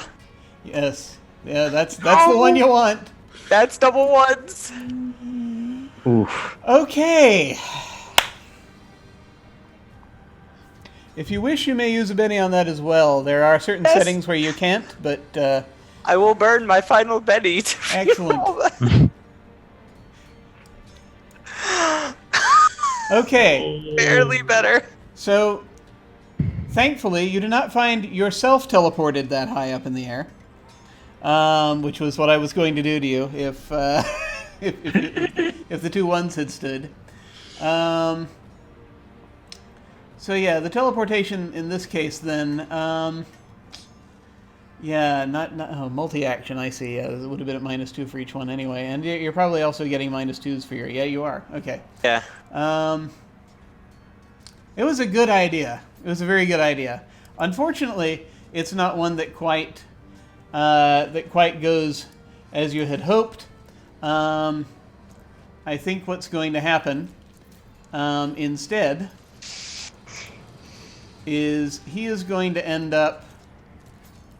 Yeah, at the last minute he kind of distracts you with kind of just sort of like getting a spear almost in your eye, and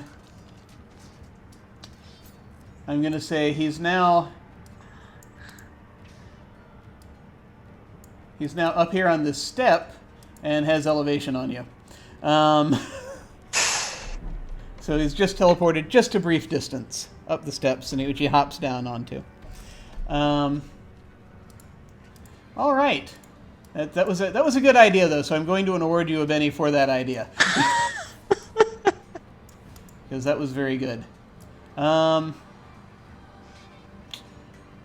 have you gone yet? Yes, I missed. Okay, so I think this means that this is the Centaur's turn. I think that's what this 7 is. I keep scrolling right to left, and the cards move. I can't actually see the cards. So Didn't the Centaurs make a charge this turn? You might. Who had this? There's a 7 that was sitting over here. Has anyone That not was gone me. this turn? Can't remember. The I 7 went. was me. The 7 was you. Yeah, Okay. I think we're now on a new turn. Okay, all right then. Yeah, okay. So I thought that might have been you. Okay, what do you want to do? That's right. Centaur charged his way right into that. Right Yeah, into that I mean, thing. I still have a centaur in front of me, so Yeah. I'm gonna smack that centaur. All right, go right ahead.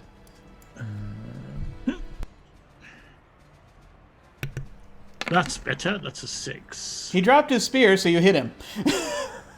Okay. His parry is right now a 6. Hammer. For Oh, that's very good. 23. Turn him into glue. You yeah. So you have dispatched another centaur. What does this look like? Do you like knock his head clean off? Or? But not with the hammer, but it's sort of a sideways swipe, and just cave its head in. He is gone. The red light fades from his eyes. Good. Yeah, there was something you noticed I'd up be with. right if it wasn't. Yeah, there's something weird. There's something. Centaurs aren't supposed to do that. You know that much. Okay.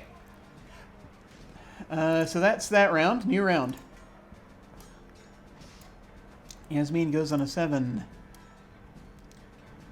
And Nicodemus goes on a jack. And Tathra goes on a 5. Centaurs go on a 3. So Nicodemus is first. What do you want to do? Okay. Can I don't think I can see this centaur right here, can I? From where I'm at? Not right from there. No. You might, if you wanted to hop back over and come up to the wall, you could, or if you want to come down like about here, you could probably see him. Yeah, I think I'm gonna go ahead and go right there. Yeah, you can sort of lean past this bit of decoration and this pillar and see him. Yeah, you kind of see as Nicodemus sort of leans dangerously far off the railing, and from his perspective, you can only kind of see like half the centaur, but he sees the shot in his mind, and he's gonna go ahead and take a shot with his bow. Excellent. For All right. a 9. That hits with a raise, so you get an extra d6 on this damage, Okay. which it'll roll automatically. Oh, that's nice. Okay, so lowest and highest, 11, 12, 13, 14. So what does this look like when you dispatch the centaur? So, like I said before, you see Nicodemus leaning over the side. He takes a shallow breath and looses the arrow. You see as the camera sort of follows behind the arrow as it slowly spirals in towards and kneecaps the back of the centaur, goes through one knee, blasts that knee out, and goes in and hits sort of like the femur area of the other leg. Oh, wow. The centaur fall backwards and sort of roll to his side, unmoving. That is delightful. Okay, I'm giving you a Benny for that. Thank you. That was awesome. Got him. All right, he's gone. All right. So that was your turn. Only one centaur left. That one is over here. So we are now around. It's 7 over to Yasmin. What do you want to do? First attack it with my whip, then run away. Ah! Excellent. Make your. I'm not going to try that teleport thing again this injured. And that is a miss. 4, unfortunately. Yeah, you don't quite manage. It's like, you're still kind of hurt. So you so crack at him, and it makes a wonderful noise when it hits the steps. But he just rears back. And he doesn't do that. He just rears back. He can't make that noise. He doesn't have the appropriate larynx for that. And I move closer to the ramp. There you go. Okay. 1, 2, 3, 4. You can move. You've got like 2 more movement if you wanted to go down it. That's up to you. Okay. Then yes. All right, you're down there. Okay, that's your turn. And let's see, we have a 5. That is Ketefthra. What do you want to do?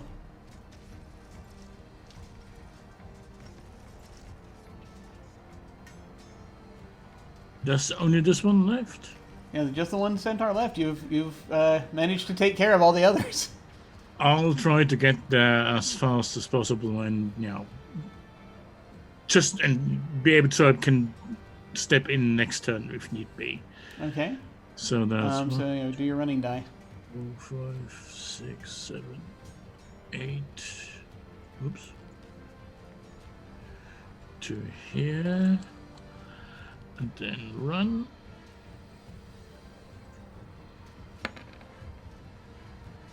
$15 again. Okay, so that's another 7. So I guess I get to the wall. 1, 2, 3, 4, 5, 6, 7. Yeah, to here. Do you want to go up the ramp or no? 'Cause you could get up here if you wanted. Oh yeah, I'll do that. Okay, so you can run past Yasmin. Yep. As you're charging up. Excellent, excellent. Okay. So that's you. Which is just in time because it is now the centaur's turn. Looks at you, blood in his eyes, and he's like, "Ah!" And as he runs at you, 2, 3, 4. Can't quite get his charge in, but he runs at you. And he will roll his fighting at you. That is a 6. What's your parry? My parry is a 7. He misses. He tries to spear you, and you're just managed to barely dodge out of the way. He's like, ah! All right. As he is engaged with you here now. All right, new round. Okay, that is a 5 for Yasmin, which we're going to redraw. There is an 8 for Nicodemus. That is a 3 for Cataphthra. And that is a 10 for the remaining centaur. Let's go ahead and redraw Yasmin's card. That's a 9.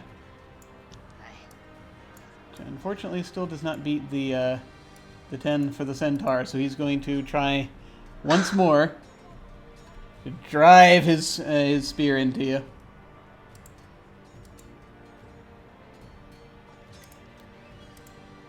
Ooh. And yeah, he falls off the wall. I think as he's trying, he's got this crazed look as he's sort of mechanically like almost doing it. He's like, as he's almost sort of fighting it, kind of. It's a little weird. And he falls. And so he's going to take a d6 plus 1, since that's, yeah. That's all he's really going to take there. So let me go ahead and do that. 5, which is not quite enough to hurt him.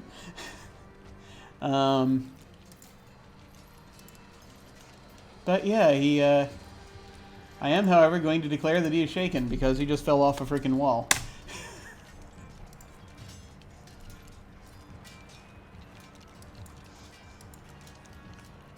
And there he is. Okay. So that's his turn. And now we're down to a 9. That, once again, is Yasmin. What do you want to do? 1, 2, 3, 4. She's going to move around behind him. Mm-hmm. Figuring that Kata's gonna come down and finish this one off, so she's going to try and whip it from behind. Excellent. Roll your whippery. Okay. That is a 5, which right now he does not have. He doesn't have access to the spear parry, so it's still just one away, unfortunately, from what you needed. Just one away. Well, at least I've been a target. That's fair. That's fair. And also you've been hampered by the fact that you got hurt. So there is that. So unfortunately still not quite there, but you know, the whip cracks over his head and he's like, ah! And he looks around, and again it's almost like he's bleeding from the eyes a little bit too, which is a little weird. Ooh. And now let us come around to the 8. That is Nicodemus. What would you like to do? Now, I'm pretty far away from my current position. Mm-hmm. Could I see from here his sort of like struggling against his own actions sort of look? Could I pick that up from my distance? Make a notice roll for me. Sure.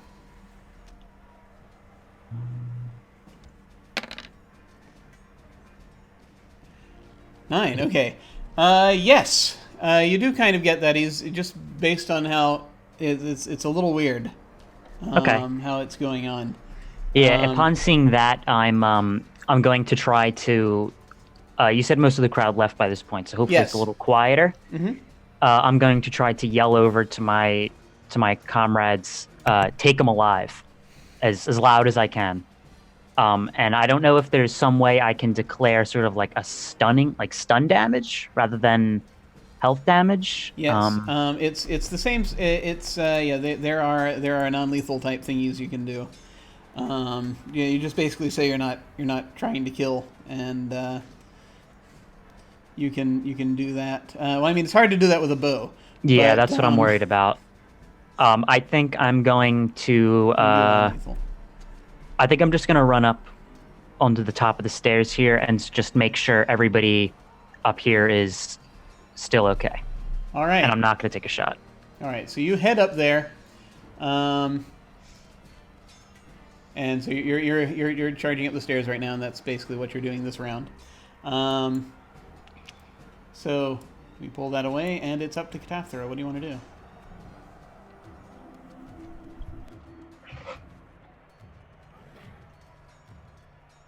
I'm going to jump down onto the centaur's back. Excellent. And basically try to wrestle him to the ground. Okay. All right, go ahead and make a fighting roll. I'm going to add 2 to your total for that. Okay.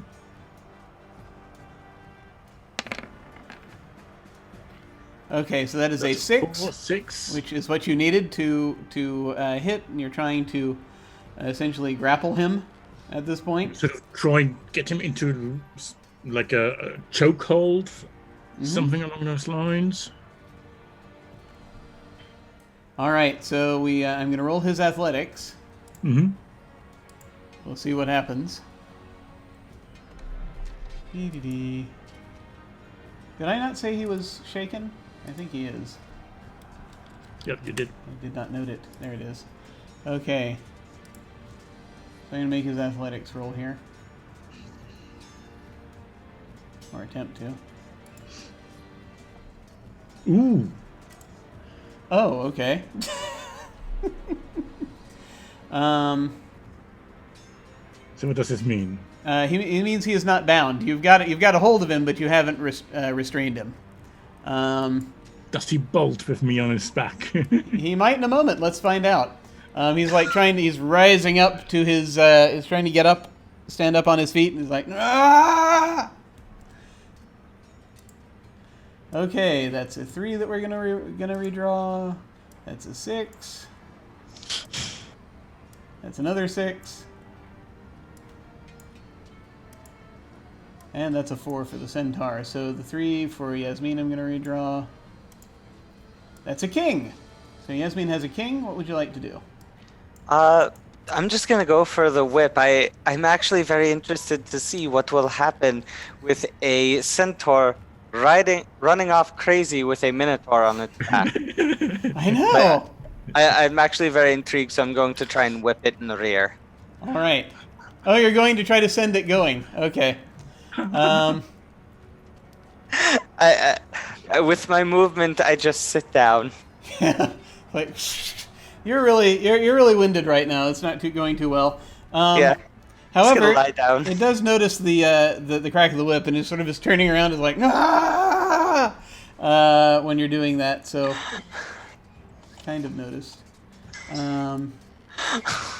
Let's see. We have a 6. It's 6 of hearts is going to be next, and so that's Kataphthra. What do you want to do? Punch him out. You can do that. Yeah, any blunt weapon is something you can do Yep. you can do non-lethal damage with, but punching is automatically non-lethal. Yep. That's just going to be fighting. Okay. 7. Okay, that's a 7. I'm going to say because you're on his back, I was going to give you another +2, so that's going to be a total of 9, which is still not quite a raise on his parry, but it still is going to do damage. So go ahead and roll your strength die. So this is my strength die. Yeah. Okay. And it's just the die itself, not the wild die, unfortunately. That's a 5. So that's a 5. Unfortunately, I'm going to give you. I think I'm going to carry this +2 over into this because just of where you are and what's going on here. You've got easier. You can hit his head pretty easily from here. So this is kind of like a called shot to the head.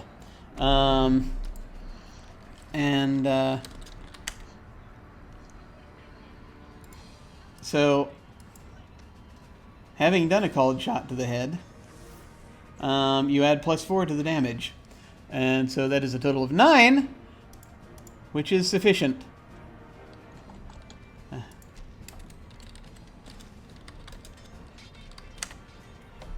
To knock him out. And the centaur falls unconscious, you on its back. And I jump off, roll, come to my feet in a superhero stance. Absolutely. And I will say that as this goes, as things settle down, that Nicodemus, as you get up into the box, you see that everyone is sort of looking over Caligula, who does not look at all well. It looks as though something is wrong with him. But we will find out what in a moment because we're going to go to break. We will see you folks in a few minutes. Be right back.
Greetings, we have returned. And it is, things are kind of, have kind of finally slowed down a little bit. As we're kind of looking all this over.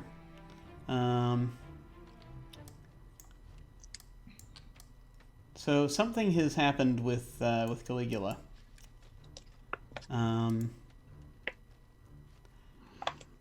As you're let's see, I think the first one who managed to get up there to check on him of you folks was Nicodemus. And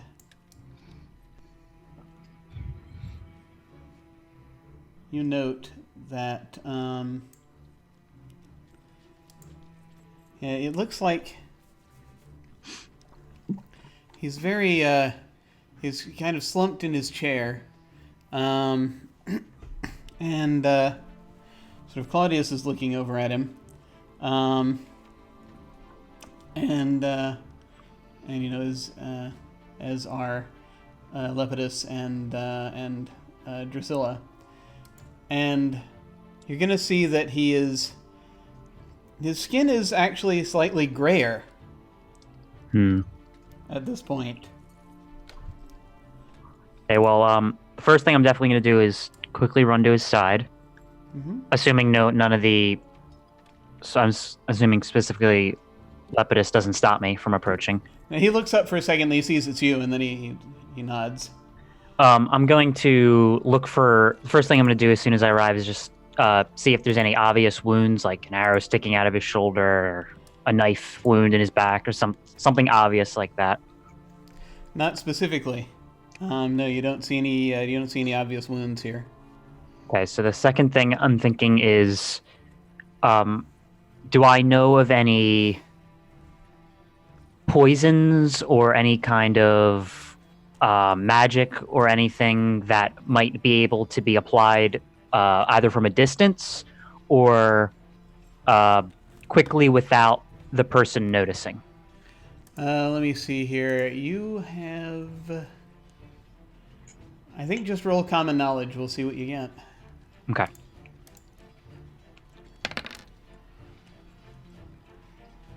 Okay, 3. You're not sure. This does not look natural. Okay. So I'm going to say that the others are kind of making it up to the box at this point. But so Claudius looks up at you as you're examining him, as you're examining his nephew, and he says, "There's something has gotten to him. I don't know if it's. I don't think it was ingested. From the way he looks, he hadn't eaten anything. Can you find Caesonia? She was downstairs. She's an apothecary. She knows about these sorts of things. Hopefully she's not made it out yet." I think we just lost him. I look to him and I offer a swift nod, and I quickly turn on my heels and I begin running down the stairs to where he directed. And assuming that Catephra is sort of coming up the stairs as I'm running down, I call over my shoulder, "Bring him," as I sort of continue running to find the apothecary. Okay. So you're heading down to look for her. Yes.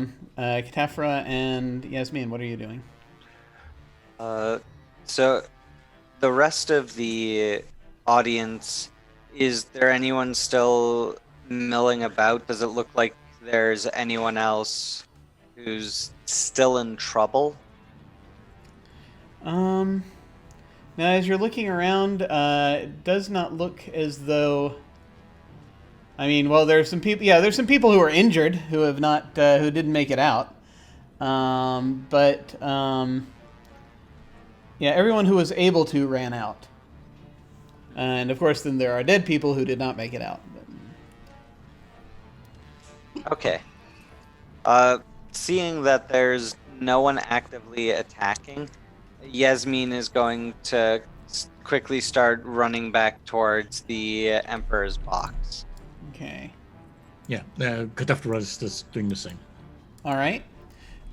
So you make it up there, and you kind of had heard what Nicodemus was shouting as he went downstairs, and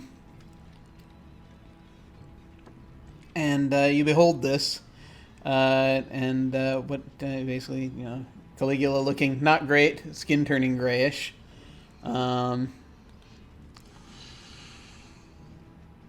Is there anything you'd like to do while you're up here?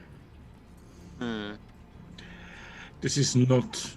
I assume the imperial doctor has been summoned, and all Cathedral can do is stand guard. Okay. Because this is not something they are familiar with in any way. Yeah. Normally, the Praetorian Guards would also... There would be a couple of Praetorian Guards up here. But, Caligula had started campaigning again. There were things going on, and they were also very much on crowd control. So, Nicodemus, two things that you're going to notice as you're...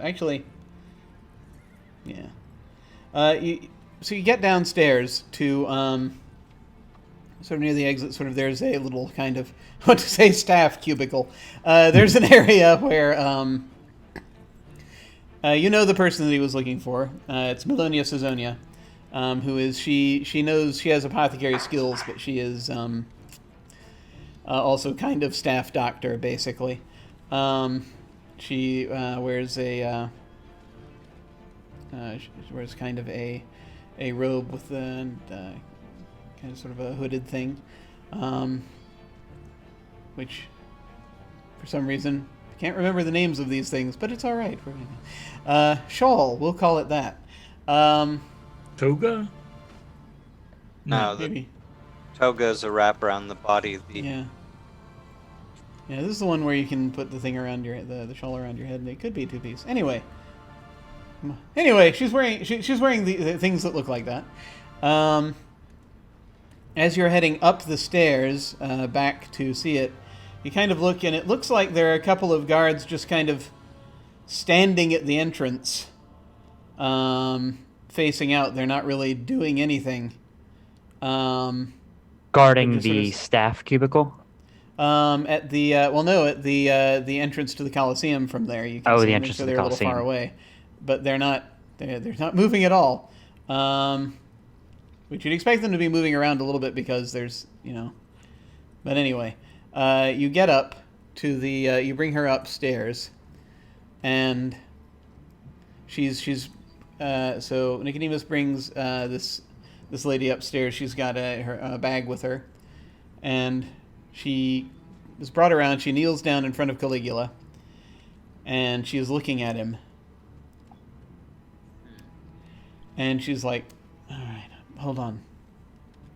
She takes out a bowl, which she crushes some leaves and a couple things into. She sets fire to it. Briefly. The little fumes come up that she inhales. And then she touches Caligula's arm.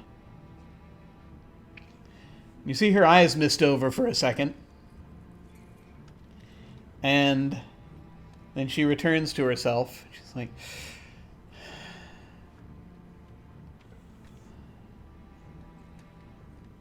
Someone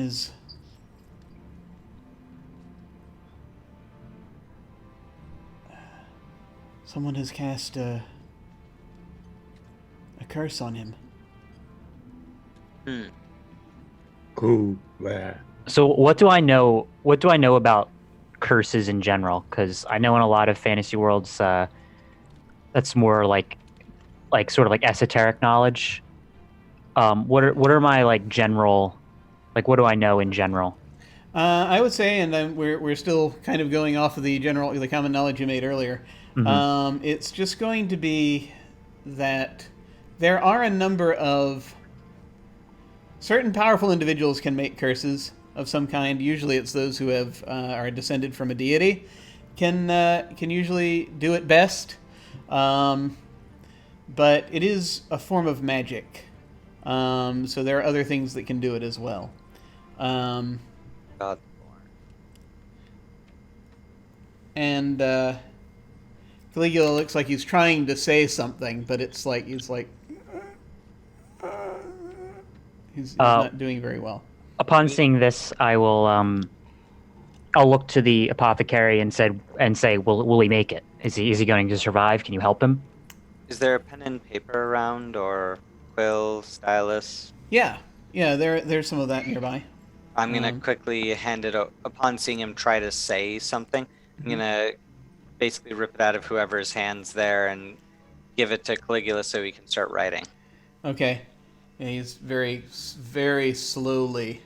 He starts writing something out. As that process is going, I will remind you do have a prisoner. If there is anything you want to do with that, but you do see him write out an A. And then an M.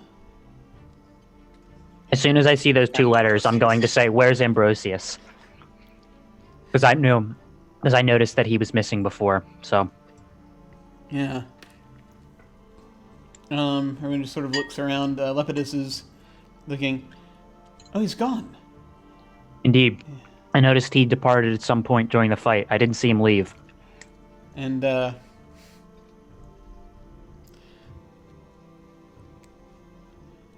Claudius was like, he was helping keep was holding on to keep Caligula safe.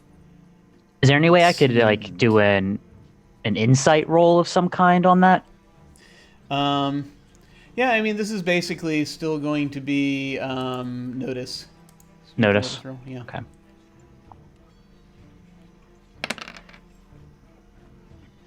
Five. Yeah. Yeah. He's as far as you can tell, he's being truthful about it, but you can also see the wheels are turning in his head too. As he's like, could he have done this? I'll look to him and sort of, rub my chin. He would have to have had he couldn't use magic from what I had seen of him, but it had maybe he had resources that might allow it. I'll mutter sort of, this isn't my area of expertise, and I'll look to Yasmin, and I'll say, do you have any insight on this? Would I have any knowledge about this type of curse? You probably are at least a little more generally familiar with this kind of thing, so you can also make a common knowledge roll, and we'll see what it lands on. Ah, okay, yes. Okay. So, yeah, there are certain. You think this is a petrification curse. And normally a person cannot do this kind of thing unless they are very powerful inherently, or they have an item that is very powerful inherently. I'm gonna turn to the others in the box. What do you know of Ambrosius's background? Does he have any gift or magic to him? Those of you who have traded with Ambrosius will know that he had a lot of trinkets that sometimes he would hold on to and not talk about. He kept a collection of charms, artifacts. I'm unsure if there was anything powerful among them, but well, possibly. I don't think I've not seen him use magic of any kind himself. Yeah. Well, Well, he in might that actually. case, Sorry, go ahead. uh, whatever this is, this spell, it's turning him to stone. Whatever made it is very powerful. If you've never seen him casting any magic, then he must have a trinket on him that does this. I will. I'll chime in and say, "Oh, I've dealt with Ambrosius on many occasions. He has a knack for finding objects that others may be unable to acquire." Yeah. I will say that he does. That he does seem to know things about magic, so it is possible he might know some. But it is, natively he probably wouldn't be able to do anything like this on his own. I'm assuming during this point the cleric is, or the apothecary, sorry, is Wrong setting. is like continuing to work and. Yeah. She's basically now doing. She's now crushed something else that she's got him breathing in. She says, "I can hold this off for a little while. I can slow it down. But I have to find whatever it was that did this to him." Would destroying the object he used help? I would need to have hold of it so that I can Then try let's to find undo it. what he did.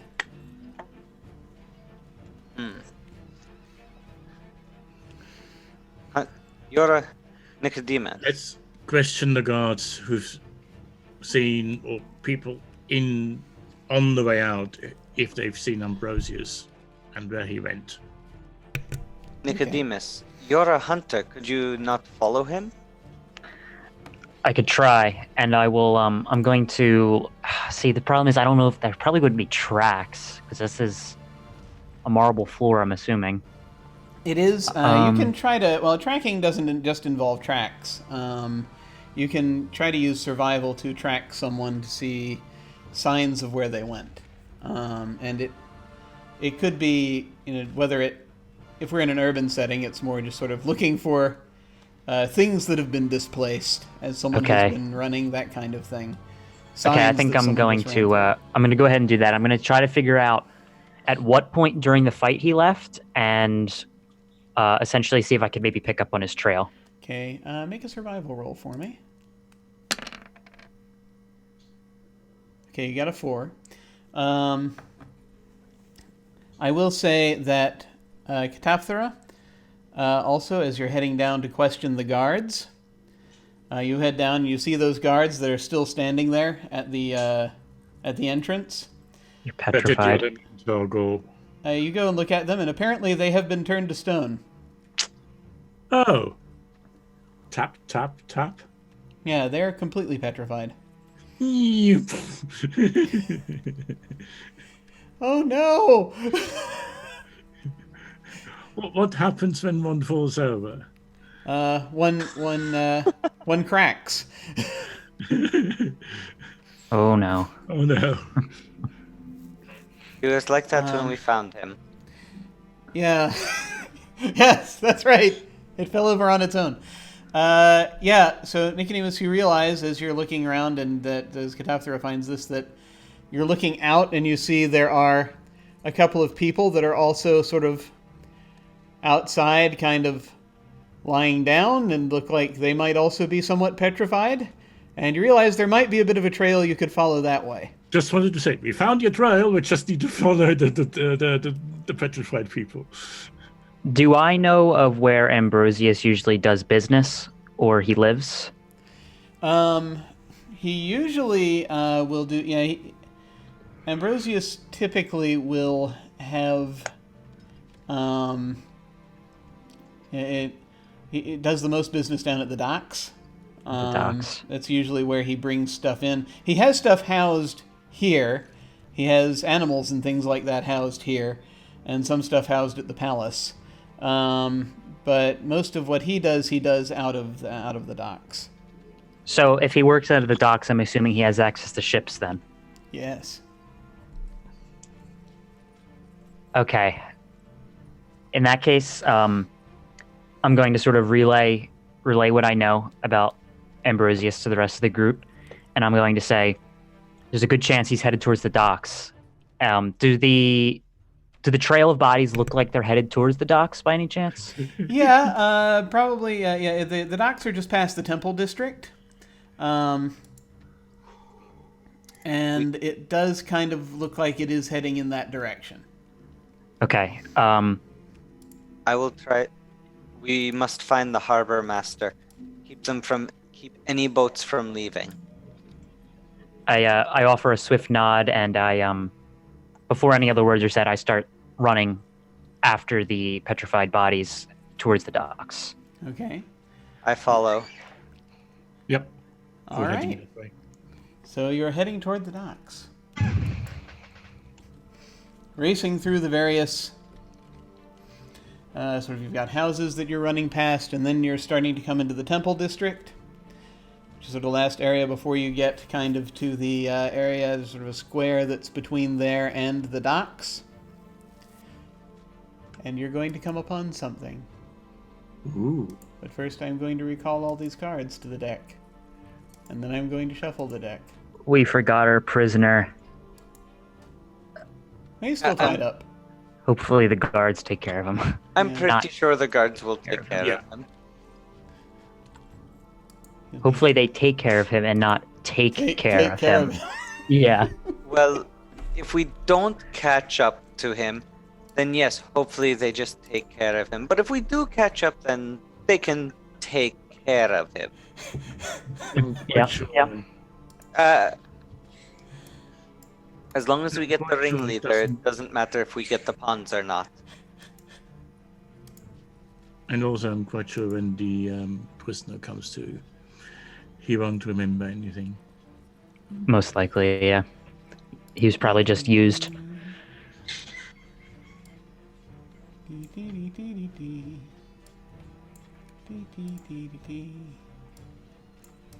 Let me go ahead and position these things before I reveal them to you.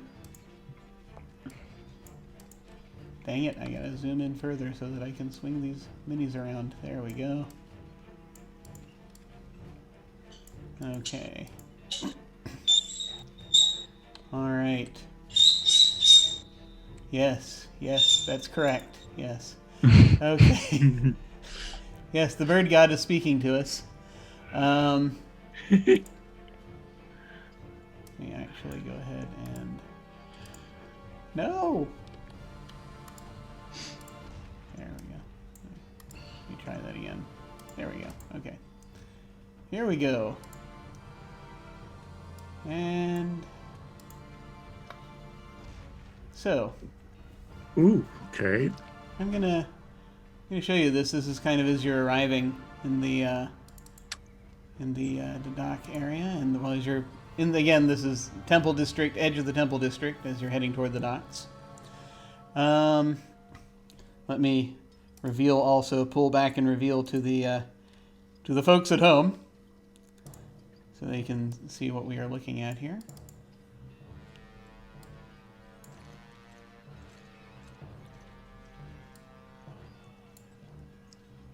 I have the bad feeling that those statues are just going to come and attack us.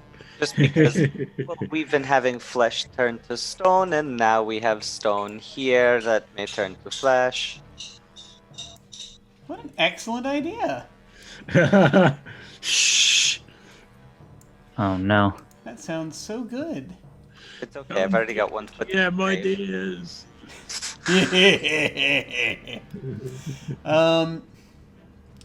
But But that was as also you're- totally in character. that's fair. As you're coming upon this, there's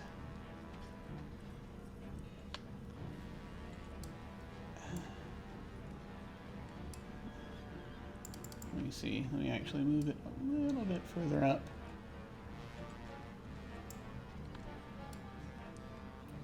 There we go. Okay. So yes. You see, as you're heading in, you spot Ambrosius, who appears to have, and beyond him, way to the south, south. So we are at the top. You're at the top.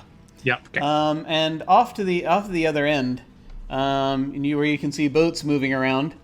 You can see a boat coming into the dock, and you can see Ambrosius, who is here,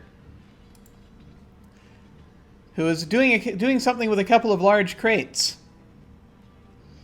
Mm-hmm. That's never good. You to distract him, I'll check the crates. And there is actually apparently over at the docks. You hear the sounds of fighting. It seems as though maybe he's got people down there or something. It's hard to say. I do have stealth. Have we been spotted by Nicodemus? Not Nicodemus. I'm Nicodemus. Ambrosius. Have you spotted yourself yet? It's hard to say. Ambrosius has. You are about to come into view, but you can see. You kind of see that he's there before he spots you. So you have a moment to try to do something.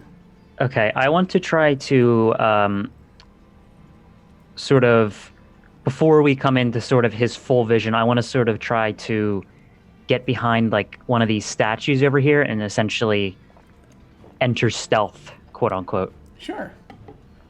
I'd like to. How tall are the statues? They are. They're big. These are statues of gods, so they must be big. There's a stealth roll. I'm gonna try and stealth behind this one. Not so Okay. great. Excellent. Okay. So you got a 3. And- Actually, I think I'm going to re-roll that. Okay. Yeah. So I got a 9 for stealth to Even worse. hide Okay. behind this one. So that's still a 3. For Oh, right. Take the highest. Yeah. it's also a 3. Okay. So Yasmin I'm a has, Minotaur. Yasmin has successfully gone stealthy. Everyone else is trying to be quiet. And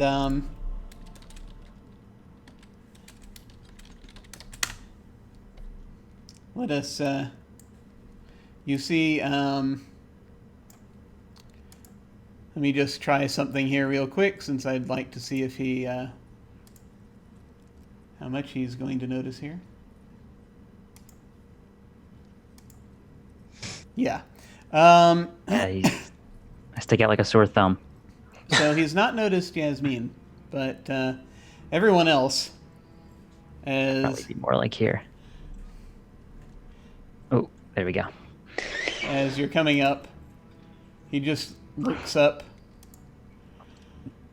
and he kind of smirks. It's hard to tell when a Minotaur is smirking, but Cataphthora, you can tell. And he's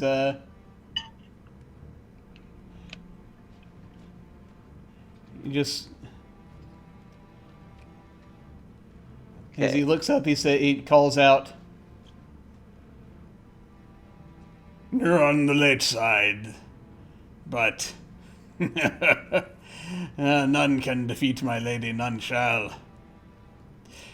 I shall leave you with a parting gift." And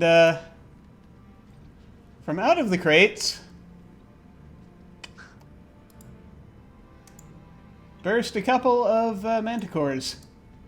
Oh, good. Oh dear.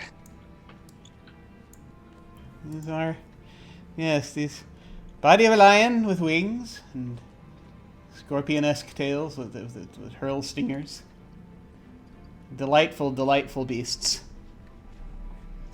And now I shall begin drawing cards, Ugh. for it is time.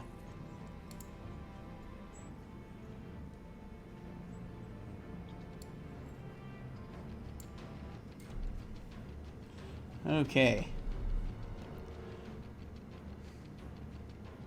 Now. Okay, Yasmin's got a queen. And that's a 5 on Nicodemus. We'll be redrawing that in a moment. Ketefthra has a 10. Ambrosius has a 9. And the Manticores go on an ace. So they actually Yikes. get to go first. Excellent. Manticore time. Do I get a redraw because I That's right, you do. drew a 5? That's an 8. Okay, well. All right. So let's see. Manticores. Yes. Excellent. Let's see. What's the range on these things? Okay, they got to get pretty close. Oh, whew. Let's see. Pace is 8. And let me see. Did I put in the running die? Let me find out if I put in the running die here, which could be of help. You, Word document, come to me. Let's see. No, I think their pace is 8, but they just have probably a normal running die. Okay. Here we go. So 1, 2, 3, 4, 5, 6, 7, 8 as they stalk forward.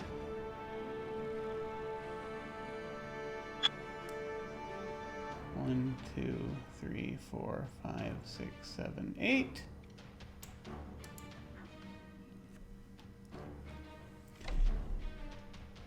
And yeah, they're that's all they're gonna do this round. So they're getting closer. And now we go down to the Queen of Hearts, so that is Yasmin. What do you want to do? Okay, so what I want to try to do is 1, 2, 3, 4, 5, 6.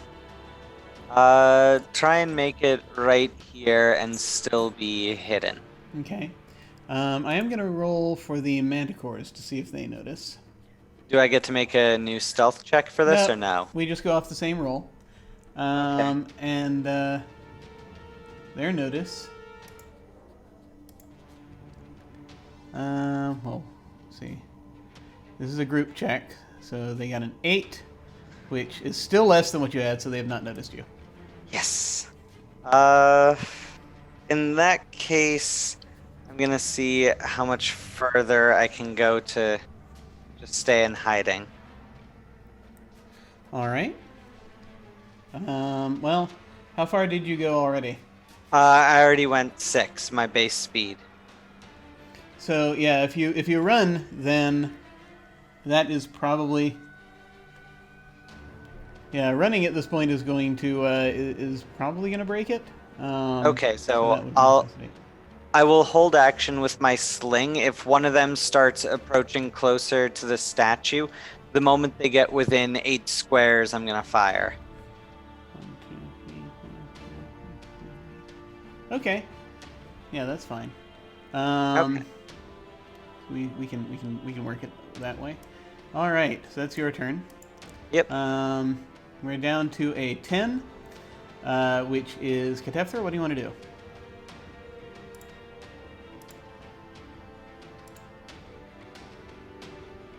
I guess because I tried to sneak, so I guess I'm a little bit further down. Yeah. The Manticores have noticed you. Yeah. So I'm You can probably tell that here. much. And then I will 1, 2, 3, 4, 5, 6. Yes, I will charge the first one Ah! and bring down the hammer on that manticore. All right. Make your hammer bringing down and roll.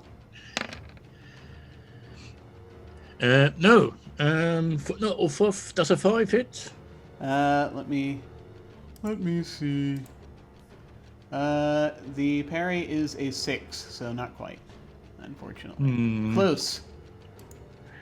Now I'm gonna keep my bennies for later, so I'll just All right. let that pass. All right. Are they currently flying?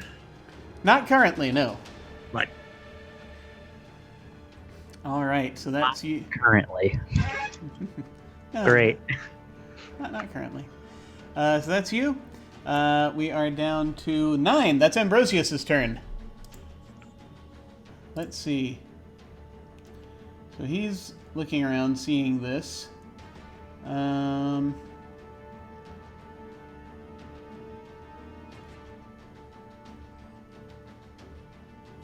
Yeah.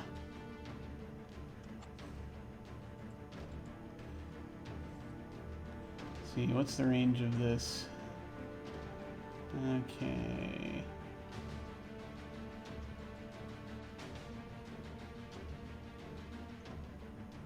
He's already done that today.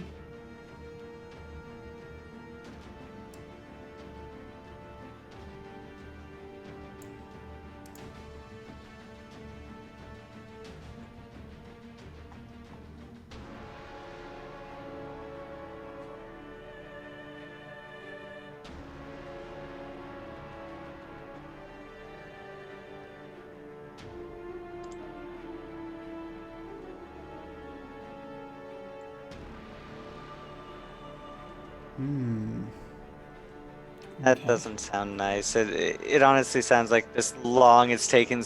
Ooh, how should I kill them I this know. time? It's delightful, really. 1,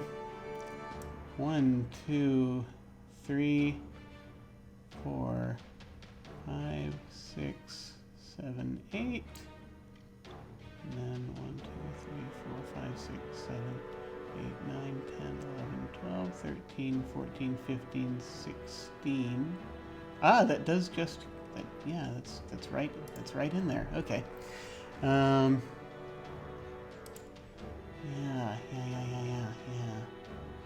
Okay. Yep, that's a smarts times 2, all right. Okay. So,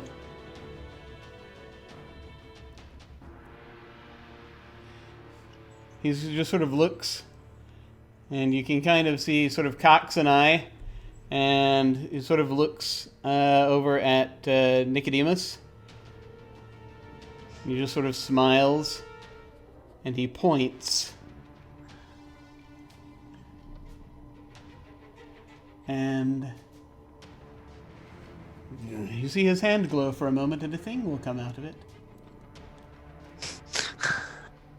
Let's see, where is his Savage indeed. where is his spellcasting skill? Ah, okay. Well, Let me actually put it in there so that I will have that. This doesn't bode well. Yeah. oh look, this guy's not a mage. Cast a spell. Wait a minute. How do you learn to do that? There we go. Dun, dun, dun, dun. Okay, that's an 8. Oh, goodness, he got a raise. All right. So, you see a ball of lightning comes out of his hand. Oh, Oh no! okay. And now is when I break out the templates.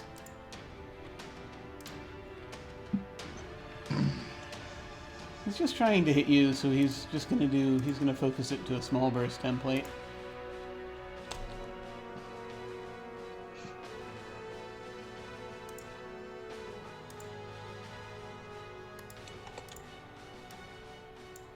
Right there. And so let's see, he hit with a raise. And come on, there it is. So that's actually going to be 3d6. 3d6. Okay, let me go ahead and actually just roll that directly because sometimes spells are weird in here. Okay, 12. What is your toughness? My toughness is 5. Excellent. 5, 6, 7, 8, 9. Oh, waha! Okay. I Something have one terribly armor, if that important. matters. There is something terribly important that I need to mention. Before you left,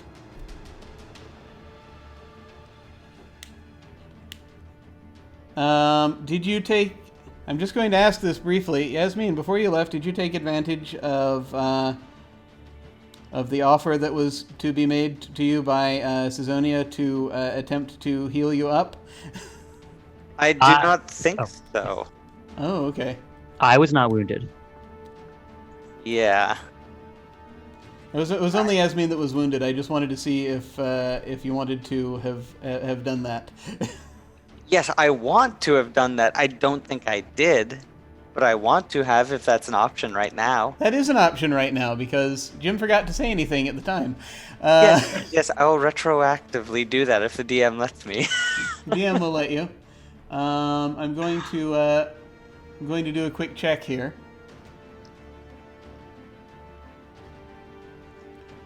See how she did.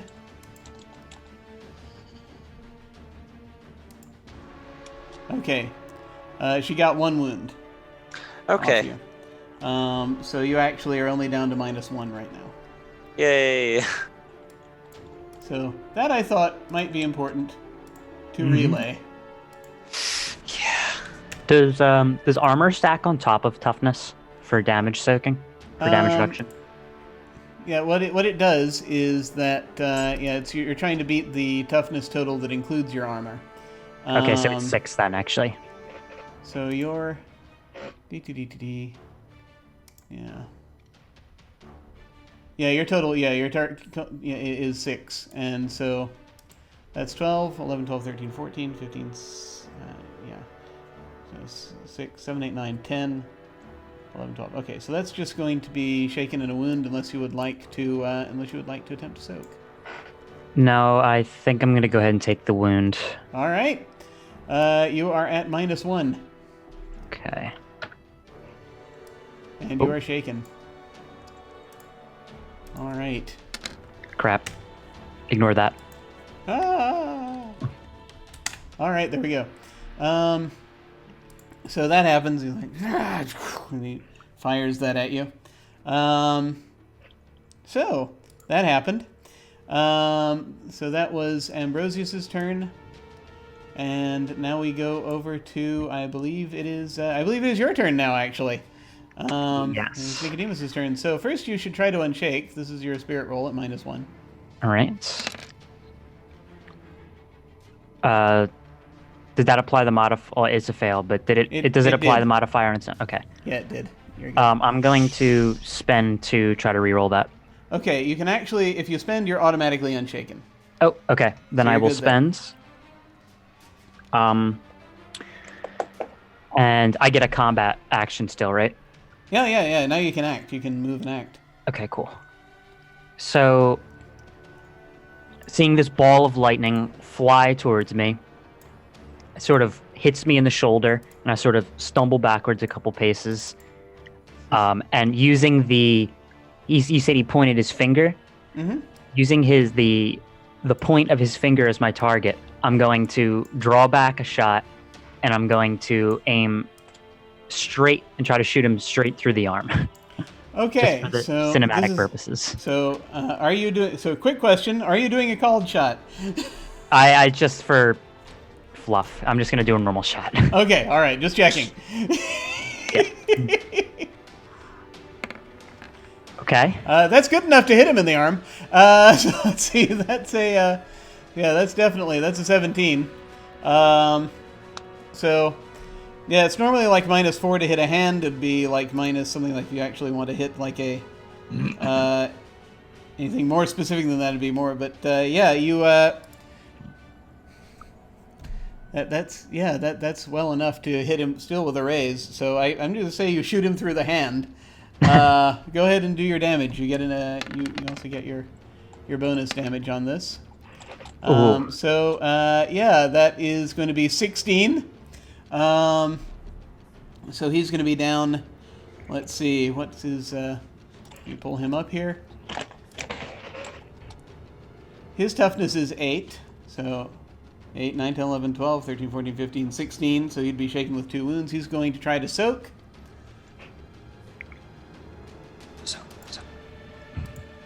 Ooh. Yeah, he made it. Wow. Unfortunately, so you manage to hit him, and he does it, and he kind of catches the arrow as you come out, and it's actually just luck. It looks like more than anything else. He's like, ah. And you did streak his hand a little bit. It's a little bloody. I think we found who the boss is. He throws it down, and he's like,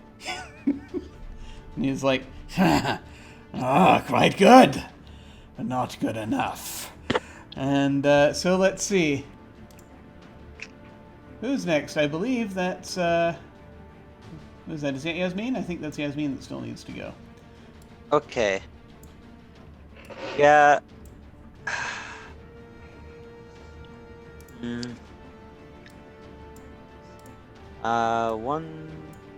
One, 2, 3, 4, 5, 6.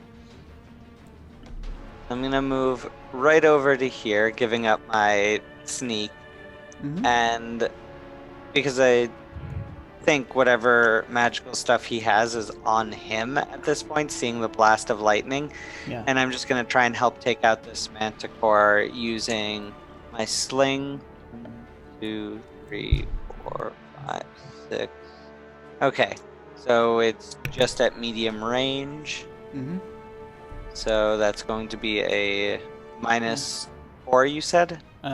Medium range, it's -2. If it's, -2? Okay. Yeah. So this roll Okay. is a 9 -2, so 7. Okay, so yeah, that's a hit. So Okay. Regular hit. Go ahead and roll your damage. Regular hit. Okay, so that's 5. The manticores have a toughness that is probably higher than 5. Yes, it's a 9. So that's that kind of it. Stone goes into it, bounces off its shoulder, and it's like and it turns its head and sees you. New round. All right, Yasmin goes on a king. And Nicodemus also goes on a king. And Catathra goes on a 7. Ambrosius goes on a 3. And the Manticores go on a 7. On a 7 of clubs. So they do go after. So let's see. King of Hearts goes before King of Diamonds. So, Yasmin, what do you want to do? Well, since it's already engaged in combat, let's get a little closer. Not close enough to be hit, mind you, but close enough to actually whip the thing, so that we can have an easier time hitting it. Kafatora showed how good he was with his hammer last time. Let's make it easier for him to hit.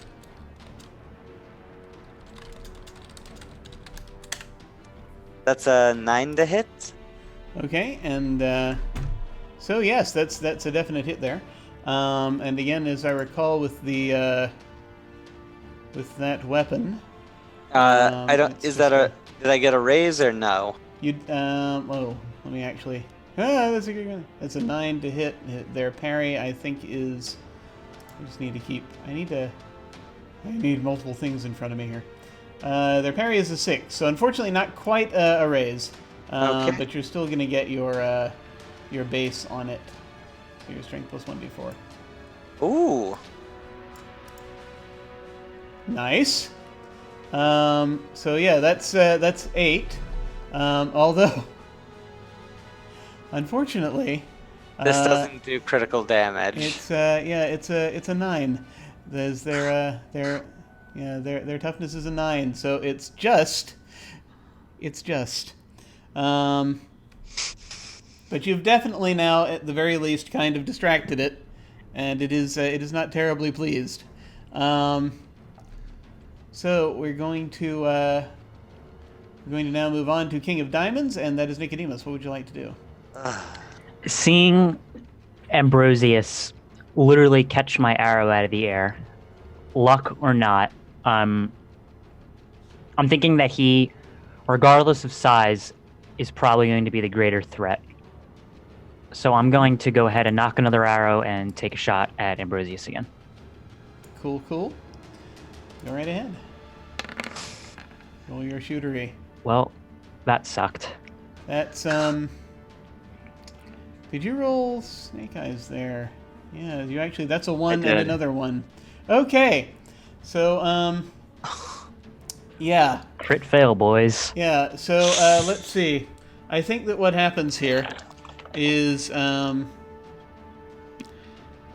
I think what I'm just going to say is this is the same thing that happened the last time that this character crit failed.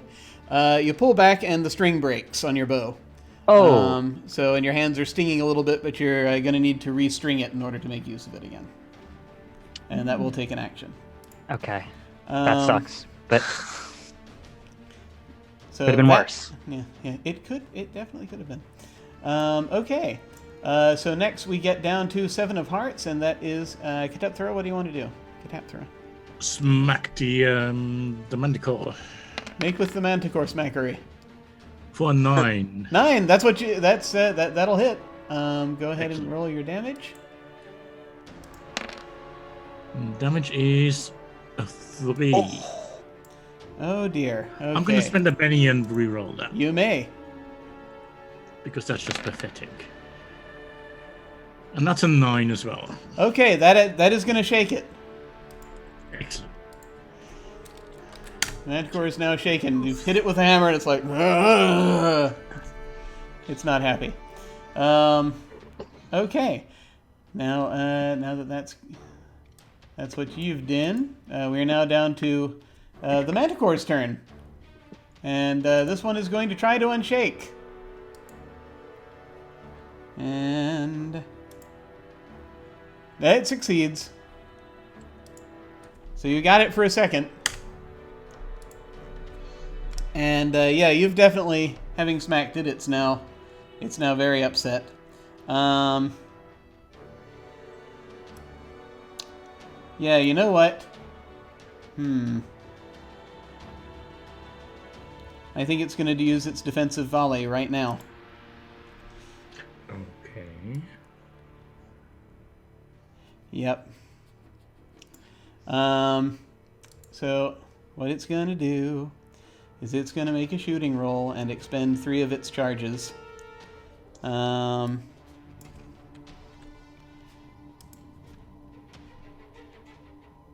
he's going to make this attack at everyone in range. And you're still, just quick question. Ozzy, you were wanting to be like still like a step away from it for the hammer, is that right? In reach, yeah. Gotcha. Okay, so it only needed a 4 to hit you then, because you're not right next to it. So yeah, it's everyone's going to take 2d6. Well, by everyone I just mean Yasmin and Katapthra. So because it pulls its tail in. What does this look like? What this looks like is it raises its tail and it shakes it around a bit over its head and buzzes, and multiple quills come out in a couple of different directions, and they come and they will hit the 2 of you for 3 damage. So I don't think that hits either of your toughness. So it doesn't do. So you get these quills to just narrowly just kind of bounce off of you in certain places. Not terribly effective. Nasty looking quills though. Let's see what the other one does.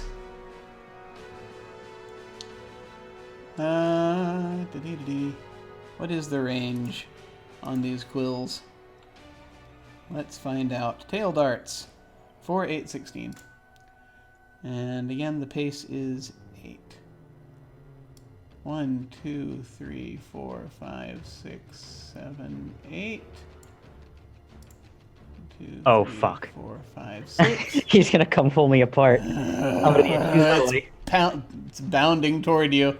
It's going to have a -2 to this shot because you're still a little bit out of range. And it will attempt to make with the tail darts.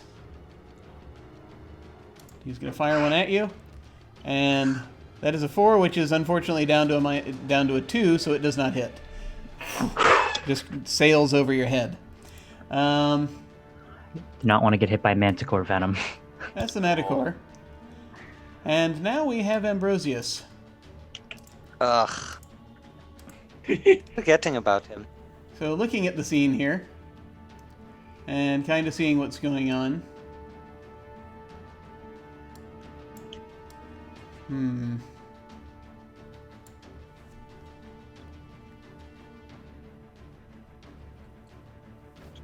Yeah.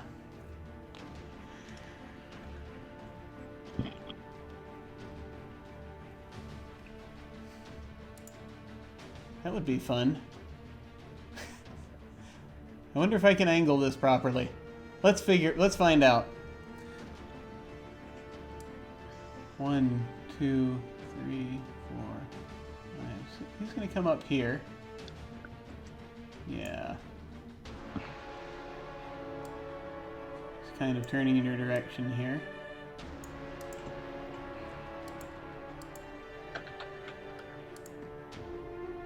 And he's going to cast another spell. As he's getting closer, he comes up with his cloak and he's like... He just looks at Katathra. He's just sort of shaking his head in something that's almost pity. And let's cast a spell. It's not. Ouch.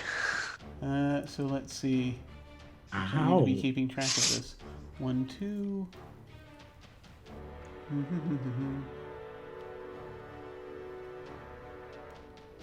That's 5. Okay, just need to keep track of his power points here.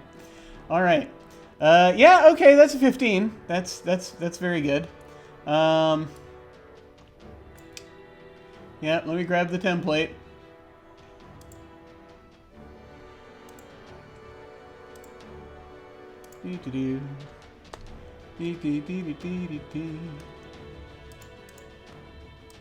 Okay.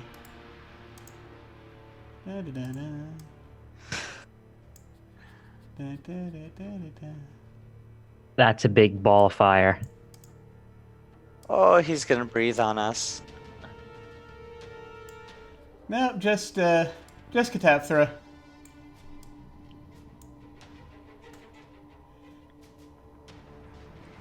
All right. Jump out of the way.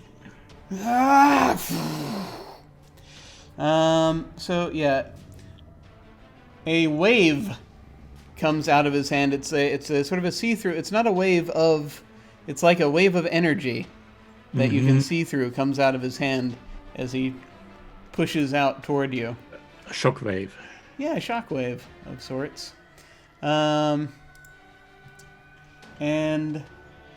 as he does so,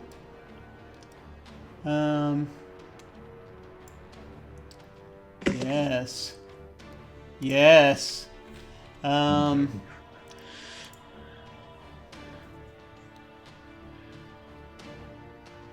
right.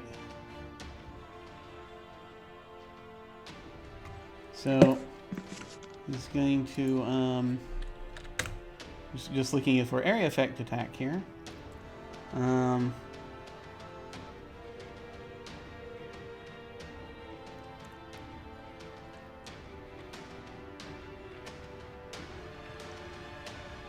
right.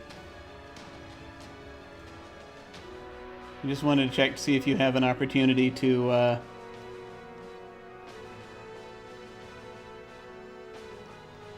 Okay, I just need to see if it says it can be evaded. Real quick. Success caster temple touched by the temple. As we see him, as he starts gesturing. Those who fail are contemplate. Okay, make an agility roll at -2, please. Okay. So base agility. Yep.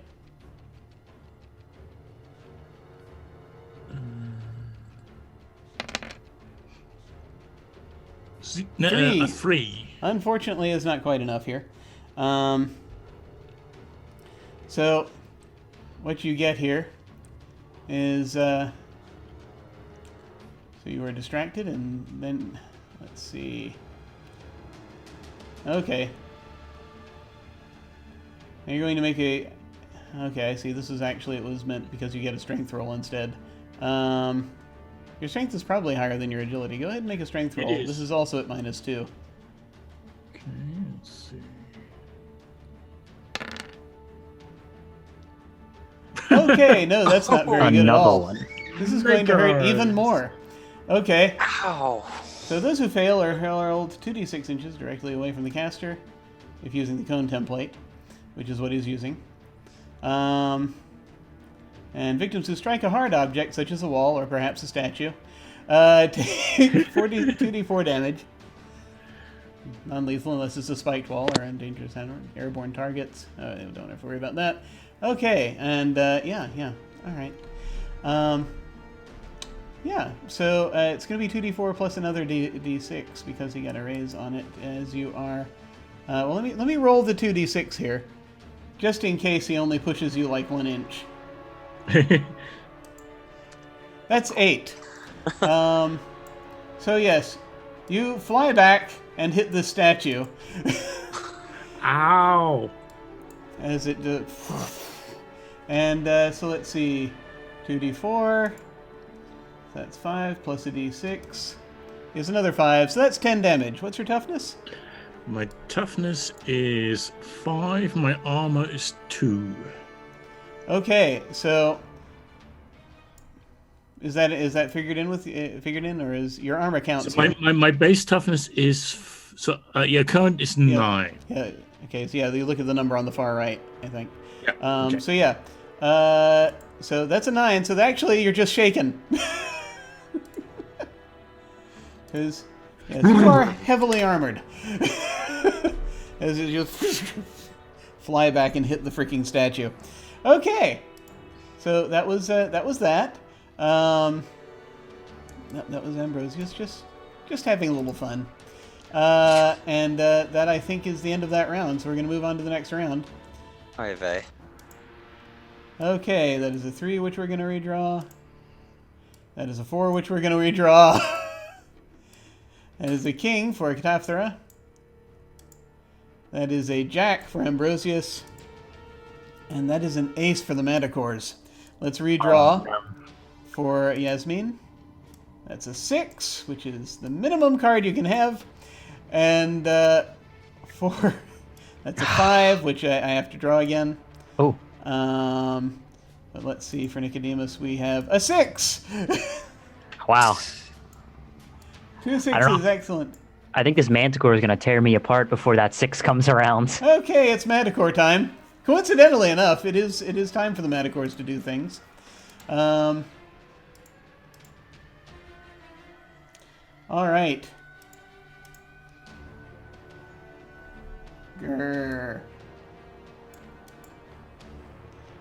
Manticore turns and just sort of looks at Yasmin, its tail flipping back and forth.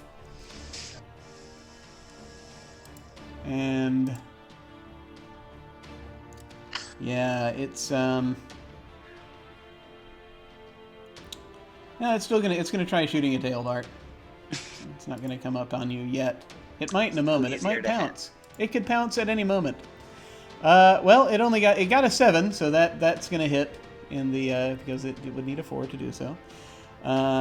It's just a basic hit. That's gonna be 2d6 for its tail dart, I believe. Yeah. Okay, that's 8. And what is your toughness? 5. 5. Okay. So that's just going to be. So you're just shaken Okay. as this dart sort of plunges through your plunges through the side of your shoulder. And you're not terribly injured, but a little bit. All right. Other Manticore. I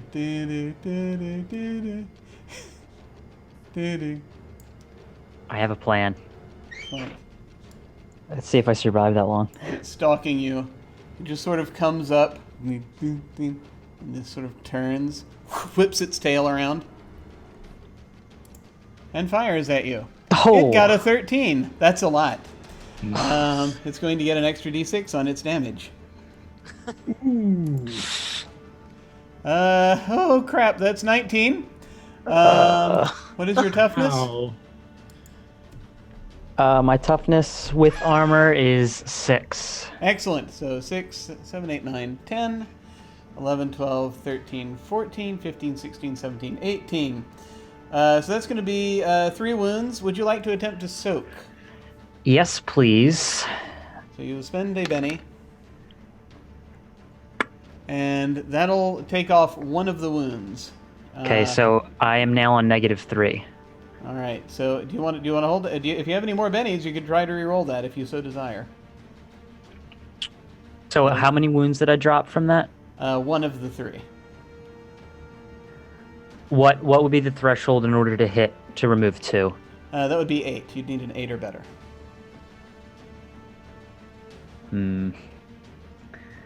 I think I'll try it. All right. Oh, not quite. Not quite. Slightly. All right. Yeah, it only got about okay. Yeah. All right. So yeah, you still take 1 off. So you're at now at -3 All right. to all of your various things. And you're no longer shaken because you did succeed at least at a. Whoa. Okay. Let's try that again. There we go. All right. Apparently it likes to add to itself. Okay, for the thing I'm keeping track of. All right. So no longer shaken at least. So that's the Manticores. And next, let's see. We have a queen. That is Cataphthra. What do you want to do? I'm going. I guess. You probably Yes. want to unshake first. Yep, unshake. Is that an action? No. Just Right, make okay. you make your unshake roll, which there should be a button for it. Yep. And no, so probably you can not. only move. Can I Benny this? You may, if you Benny it, then you Yep. are automatically unshaken. All right. Okay. I will do that. Excellent. And then I'm going to come down, run down back to Ambrosius, and boop him on the snoot. Excellent. Make your roll.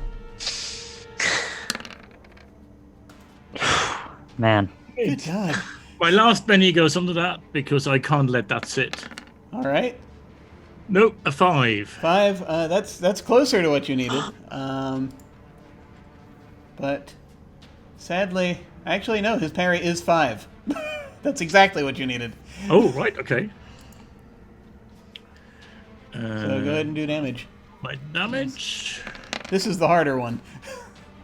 5. Yeah, unfortunately, you needed 8. That's tough. Not hard to hit, but he's tough. All right. Traitor.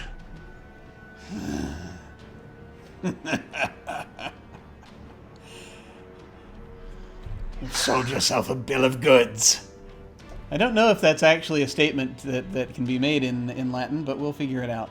Anyway, seems to be, or something like it. Anyway, back to this. So let's see. That was your turn. It's now his turn. Now you came up right next to him, so let me go ahead and see what he's got here. Actually, I think magic he can just throw at you, but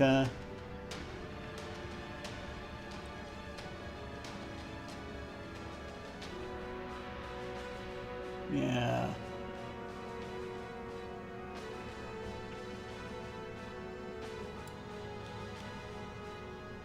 Okay. Do.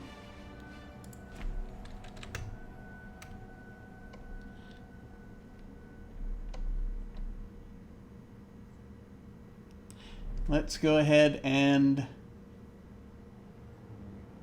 Yeah. He's going to take both, reach out with both his hands and sort of smile and make as if to push. His hands begin glowing. Mm-hmm. And he's going to do this again. I think. Like an embrace. Oh, actually.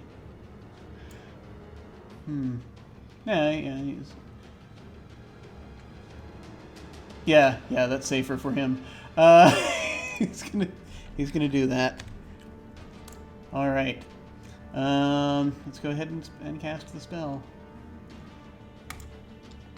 And this is gonna be. He spent more points this time. So spellcasting. He made a 6. You're going to be rolling strength at minus 2. Strength at -2. Yep.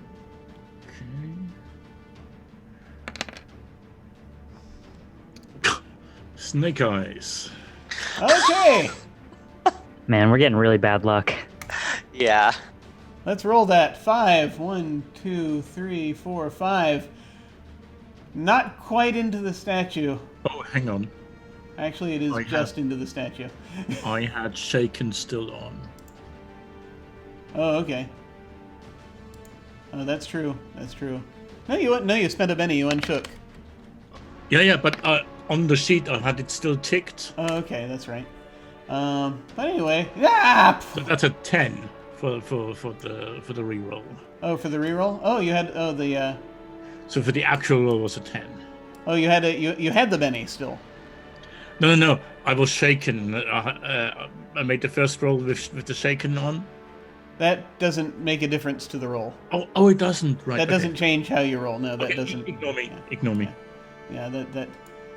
Yeah, sorry. But more statue slammery. And again, you roll double ones. I'm going to do 3d4. And that's a 5, which still it does nothing. It does make a very satisfying clanging sound when your armor hits it. Okay. I do the I'm not actually thrown back. It's sort of sliding back. Scrunching through the gravel. So 6 of spades is Yasmin. What do you want to do? Well, I'm in a very poor position right now. I will keep the Manticore between me and Ambrosius, and I'm going to whip that Manticore again. All right. Whip the Manticore. Come on, don't fail me now, Devo.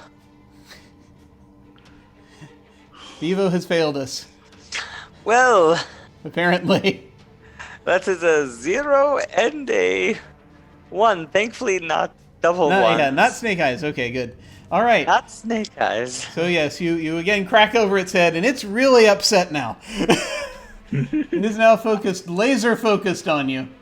I feel like a ringmaster. Yeah. Not trying to hit it, just hit around it. Okay, so now over to Nicodemus. What would you like to do? Okay, so I'm in a bit of a predicament where I'm now getting a -3. My bow is broken. And I'm about to get pounced by a giant lion next turn. That is a good estimate. That's a good summary of the situation. Yeah. I have 1 Benny left. Now, my character's a hunter. I'm going to try and spend that Benny and invoke the goddess Diana, which is essentially, it's basically Artemis for Romans. And I'm going to see if the gods can help me. Okay. I don't know what I would roll for that. In what way would you like the gods to help you here? So, I would consider this a wild animal. And apparently, according to Wikipedia, Diana also has domain over wild game, wild animals, and yes, creatures like that. So I'm Yes. going to see if I can somehow have the Manticore turn its attention to Ambrosius instead. All right. Make a spirit roll for me, please. Oh. I liked this idea a lot. I'm going to give you a Benny for it. If you like, you may use it on this roll. Yes, I'm going to re-roll. How? Still getting that -3, so I don't... Yeah, same Okay. roll. So you're doing this in the Temple District too. So the statue of Diana, that you're next to, you kind of almost hear. Perhaps it's in your head. It say to you, "Deal with this one. Show me you can do that, and I will aid you." Hearing this, it sort of steals Necrometus or Nicodemus. Sorry, Latin names, they kill me. No worries. I have no bow, so I draw my axe and I charge. All right. And I don't think I'm actually in range to actually charge of any kind. Yeah, I think you have to run at least a certain number of inches to be able to. Yeah. Could I back up and then charge? Let me leap back here and see what they call charging here.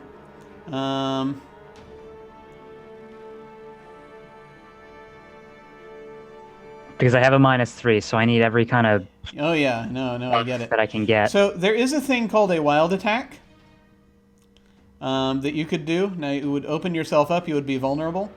I'm gonna die next turn anyway. But yeah, if you wanted to do that, that's basically it adds +2 to your fighting attacks and the resulting damage rolls for the turn. But you are vulnerable until the end of your next turn. Okay, I'm gonna go for it. All right. So I'm gonna run in,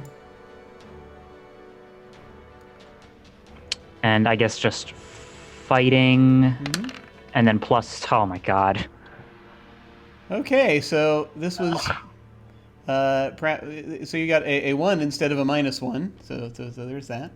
Yeah. But you don't, and this isn't a fumble of any kind. But you come in and you're trying to hit it, and the lion's a little surprised. Then of course, like, and you're doing it, trying to keep it at bay. It just looks at you curiously. All right, next round. Let's see how this is going to go. That's a 4 that I'm going to redraw. That's a 3 that I'm going to redraw. And that's a queen for Catapthra. That is a 9 for Ambrosius. That is a jack for the Manticores. Bye, guys. Let me redraw for you two. And Yasmin gets a joker. We each get another Benny. Yes. Everyone gets a Benny. Wait, don't we also get a +2 Yasmin for our does. side? Oh, Yasmin? Okay. Yeah. And an 8 for Nicodemus.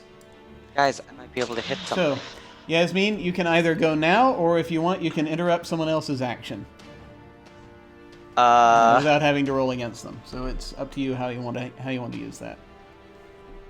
I think I'm just going to use it now because I'm pretty sure I know what's coming up. All right. You have a +2 to this action. What would you like to do? Actually, you know what? He's been a bit of a... But I'm gonna run up to here to the main statue, and I am going to whip Ambrosius from behind. Excellent. Cool. I like it. Roll your whippery. +2. So that's going to be a 4. You're up on top of the statue, You got up on the pedestal, right? Because I think you had Yes. room. So that's actually an additional +2 6. to 6. Man, wounds are rough. And so you actually can hit him. Oh, good. So that's a hit. Let's see if I can actually hurt him. And you're going to add also +2 to this roll. Okay. So that is 8. Let me look at him again. I think I had said his toughness is 9, but you're hitting him from above. So let me look at this real quick. Yeah, but I think because of the level, I think you're actually going to hit him at head level because of where you're standing. So I'm gonna go. I'm not gonna count his. So I think that actually is gonna do a little bit better. So I'll go ahead and give you the. I'm gonna give you the headshot bonus for that. Okay. So that actually is gonna come out to 8, 9, 10, 11, 12, and it's not enough for a raise on him, but you do shake him. So if someone is shaken, then if you get another shaken result, that causes a wound, basically. On Okay. them. Just so you'll know. So it's either of the first. If a hit or a hit with a raise will cause a wound either way on someone who's shaken. So you catch him by surprise. It's like and you sort of hit him right in one of the ears, and he's like and he sort of turns around and notices you. All right. And so that was your go. And next we have the Queen of Spades, and that is Cataphthra. What would you like to do? I keep smacking Ambrosius. All right. Come at him! Ah! Stand still.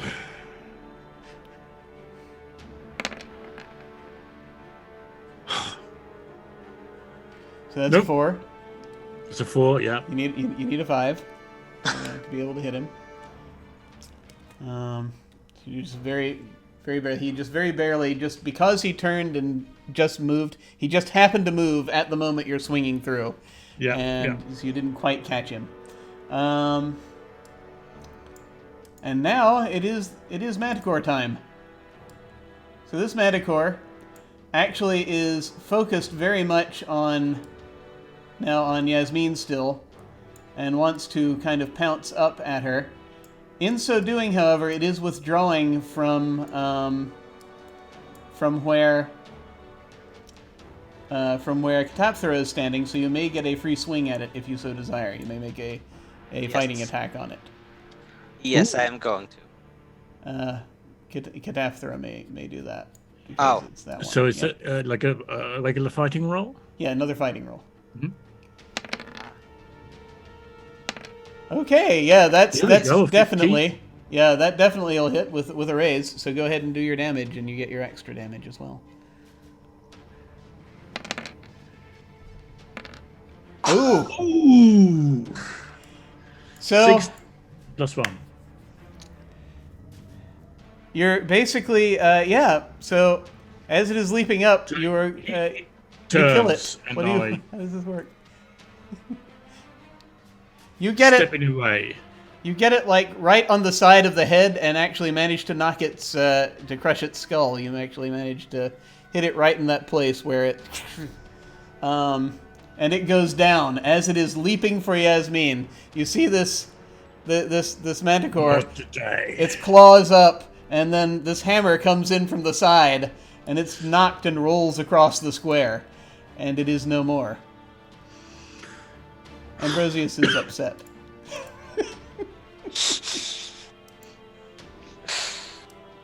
All right.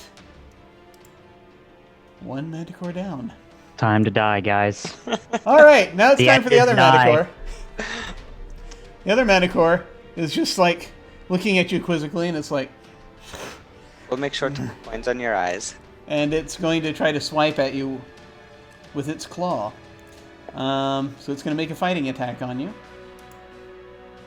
And Yep, that is that's a 10. And your parry is what? my parry is 5, 5. Okay, it hits with a raise. and I have no bennies left. All right. Let's see what happens when, in that wave. A joker was drawn this turn, Oh, so right. you do have a Benny left. So let's see what happens when it hits you with a claw. There's my soak. Terrible. Well, let's see. What's your let's see. It got a 12. What's your toughness? My toughness is 6 with armor. Okay. So 6, 7, 8, 9, 10. So it would be 1 wound. And so yeah, you already rolled your soak. Yes. Unfortunately, that's not going to go for you. Okay, you do not die immediately in this game.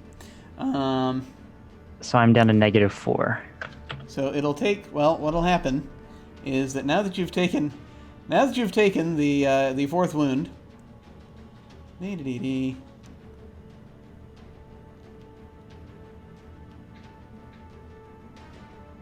Let's go ahead and pull this in. There's a table and everything. Let's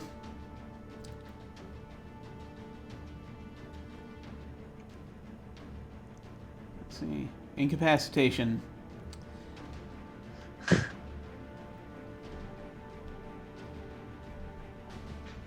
All right.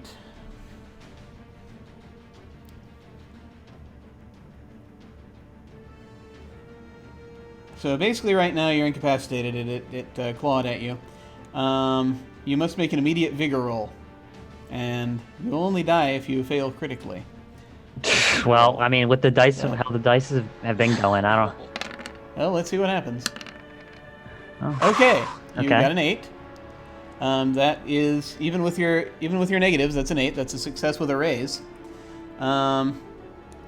So roll on the injury table. So that means you must roll a d12. Sorry, not a d12. Roll a 2d6 for me, and we're gonna add them together, and I will read from the injury table and tell you what you have. That's a 10. Leg. You have the slow hindrance, minor, which will go away after 24 hours, or when all wounds are healed. So at this point, you are not bleeding out. So right now you're just incapacitated.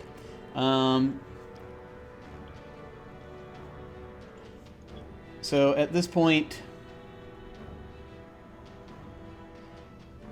you're not able to take any actions. I think that you're either unconscious or near it.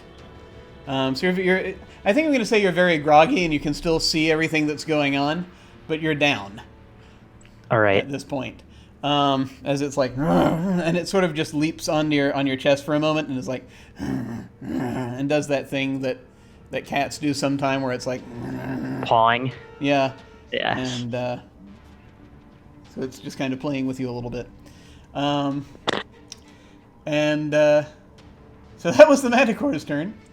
Let's see, we are over to the 9 of spades, which is time to try to see if Ambrosius can unshake. Let us do that.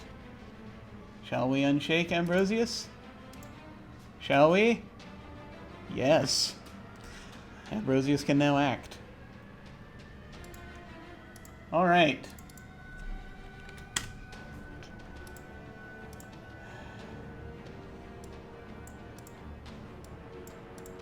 He's going to turn to you, if I can make him turn there. Yeah, there we go. And he's just he's gritting his teeth angrily. Always so stubborn. And he brings his hands together, and you can see the lightning forming as he's like going to try to fire a ball of lightning at you. And he will... I'm trying to use the wrong sheet. Let me open the right sheet. There we go. Spellcasting. Centaurs don't have spellcasting. Alright. Not naturally, they don't. He got a 4. Okay. Yeah.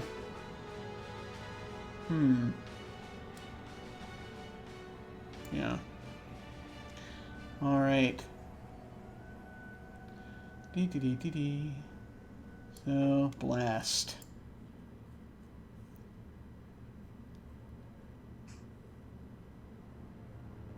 Okay.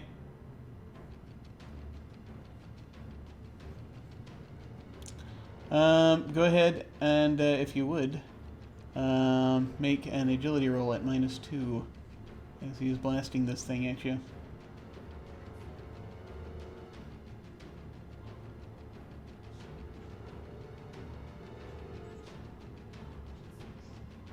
Kataphthera. Oh, sorry.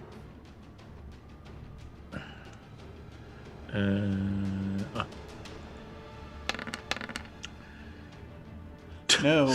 Man, the double ones. Last penny. Because we got on earlier. Mm-hmm.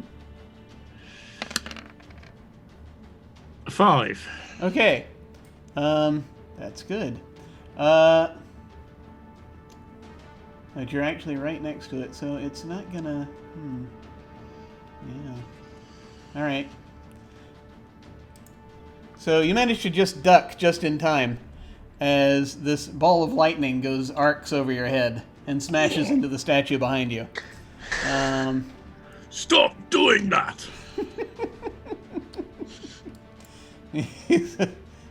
Fight like a shakes his head.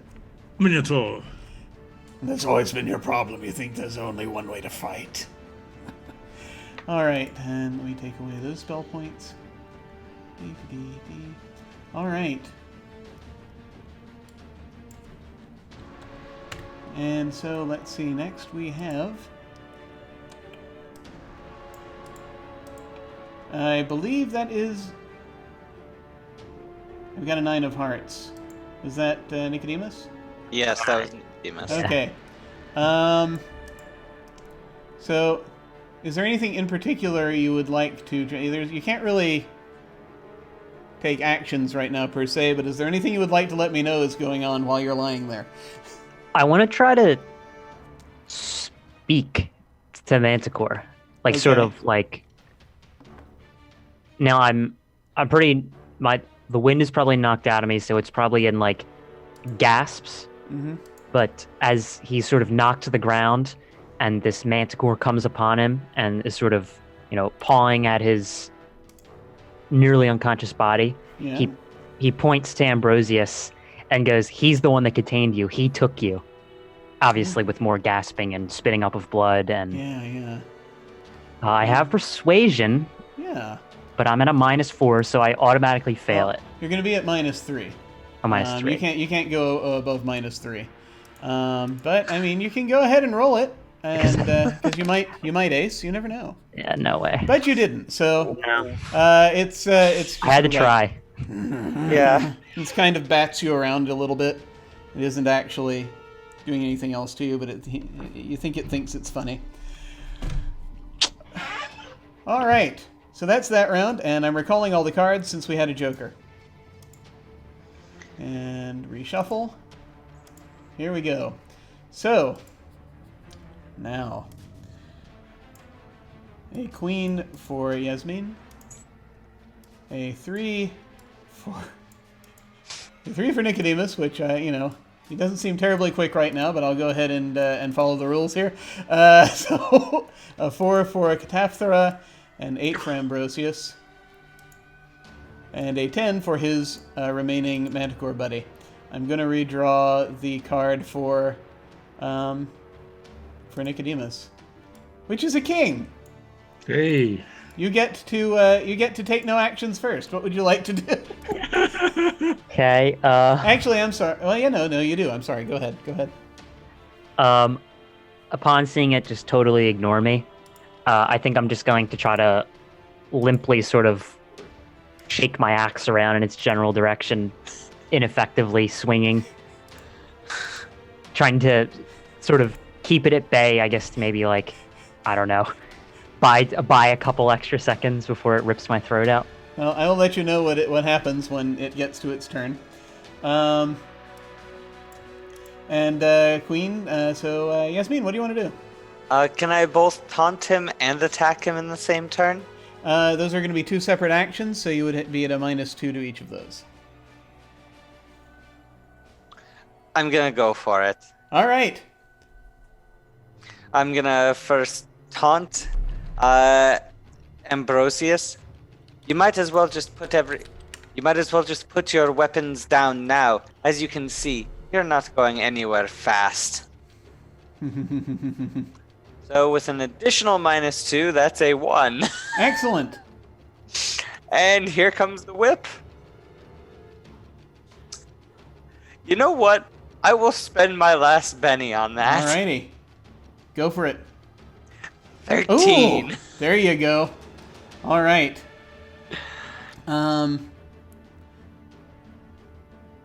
So you did not successfully distract him, but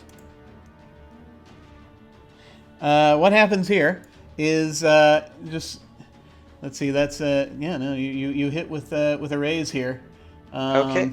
So He's you're at an additional -2 to his parry until his next action. excellent. So go ahead and also do your damage. 16. 16. Holy crap. Okay. He is a wild card, so he can take wounds. I used one of his bennies already. Let's see how much he's taking. So I think that was 9. Also, you're high up, so I kind of negated 1 point of that. So 8, 9, 10, 11, 12, 13, 14, 15, 16. So that's 2 raises on him. I'm going to go ahead and Right around the neck. I'm going to spend his last Benny to see if he... Yeah, you've got him around the neck. I'm going to spend his last Benny to see if... your whip is like... And he's like that. I'm going to spend his last Benny to see if he can soak this damage or not. He shall attempt that roll.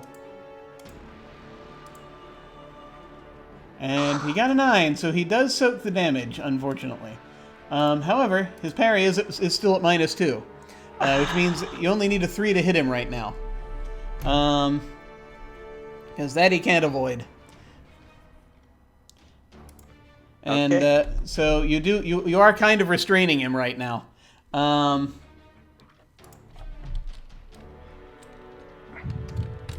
All right, so let's see here.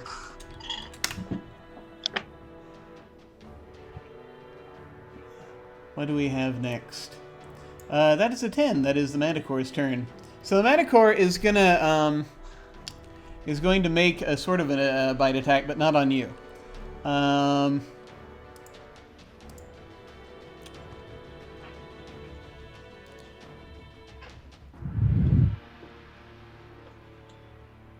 It's going to try to kind of grab the axe in its teeth. Because it's kind of trying... It doesn't manage it. It's like going... I lost my bow, and Nelly wants to take my axe. It's trying to. It's trying to kind of... Because he thinks that it kind of thinks you're playing with it. It seems like...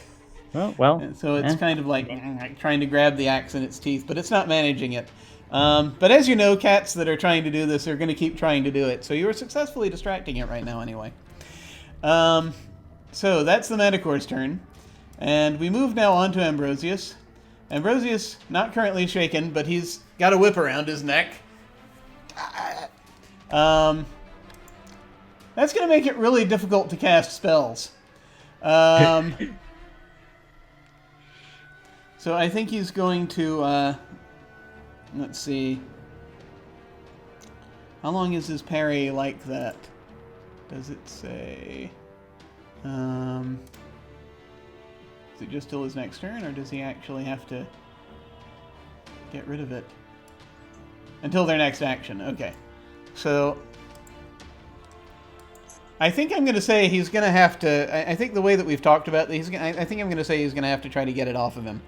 So I'm going to... And I think the way that he would do that is he would try to kind of tear at it. So this is probably going to be a strength roll for him. Okay. Let's see how he does. And your attack on him was a 13, basically, and well, it was a -2, so it was an 11. So he's going to have to... He's going to have to do well. All right, 4. Not quite enough. As he's trying to get this off, and he can't quite do it. So he's trying to tear this thing off. You've got it wrapped around his neck solidly. Perfect. And so that's his turn. That's all he can do. And we now have a 4. We are down once again to Cataphthra. What do you want to do? Well, while he's distracted with the whip around his neck, I take the opportunity to smack him again. Excellent. Go ahead and perform your smackery. It should be a little easier this time. Oh, that's very good. That looks better. That's a 13. Yes, multiple raises there. But so go ahead and do your damage on him. 5 Okay. plus 1. So it's a total of 6. Unfortunately, that still is not going to hit his toughness. So you're like sort of banging into him, and you're just mostly upsetting him at this point. I think more than anything else. As you're like continuing to like, ah! It's not great. It's not great. But I think he's almost at the point he's going to give up. But we will see. You've almost got him. But let's see. So we have a 9 for Yasmin. We have a 7 for Nicodemus. We have a Jack for Cataphthra. I have one more trick up my sleeve. Awesome! I can't And- wait. We have a 6 for Ambrosius. We have an 8 for the Manticore, and we start with the Jack. Nothing to it though. Start with the Jack. So that is Cataphthra. What do you want to do? Yep. Keep smacking. All right, roll smackery. Nope. 4 is actually good enough to hit right now. Oh, right. Okay. In that case, feel the blunt. Or not. Oh, no, that's just a 6. Unfortunately, just the 6. So it's like you ever try to, yeah. It's like kind It's of like trying to open it. a larp button or foam hammer. Yeah, basically, in many Perfect. ways. It's this is proving difficult. You're hurting him. It's just he's moving around just enough that he's not taking as much damage. Okay, so let's see. Next we have I've lost track of everything. A 9. That's Yasmin. What do you want to do? Okay, I'm gonna try this again. I'm gonna move up to him. Mm-hmm. I am going to make a touch attack at an additional -2, so that I can then use my teleport to teleport him straight up in the air and just drop him down. All right, let's do it. That is a 4. Sorry, that's a -2 because it's a multi-action. So I Oh, so miss. close. So close. Yep, it's like he's there. Oh man. Okay. So very close. Do you want to try anything else? You've got another multi-action if you want to do something else at -2. You know what? I might as well try and hit. Can I use the throwing axe in melee to hit him? Sure, absolutely. Okay. Yeah, I'm just gonna try and slash at him with a little make axe. fighting roll. You need a 3. You don't have a 3. Okay. That's a -1 and a -2. Okay, not quite enough. So you're really tired. He's really tired. There's a lot of this going on. But yes, there's a definite effect here. All right, so that was yours. And it is now once again the Manticore's turn. The Manticore is going to try to grab the axe in its maw.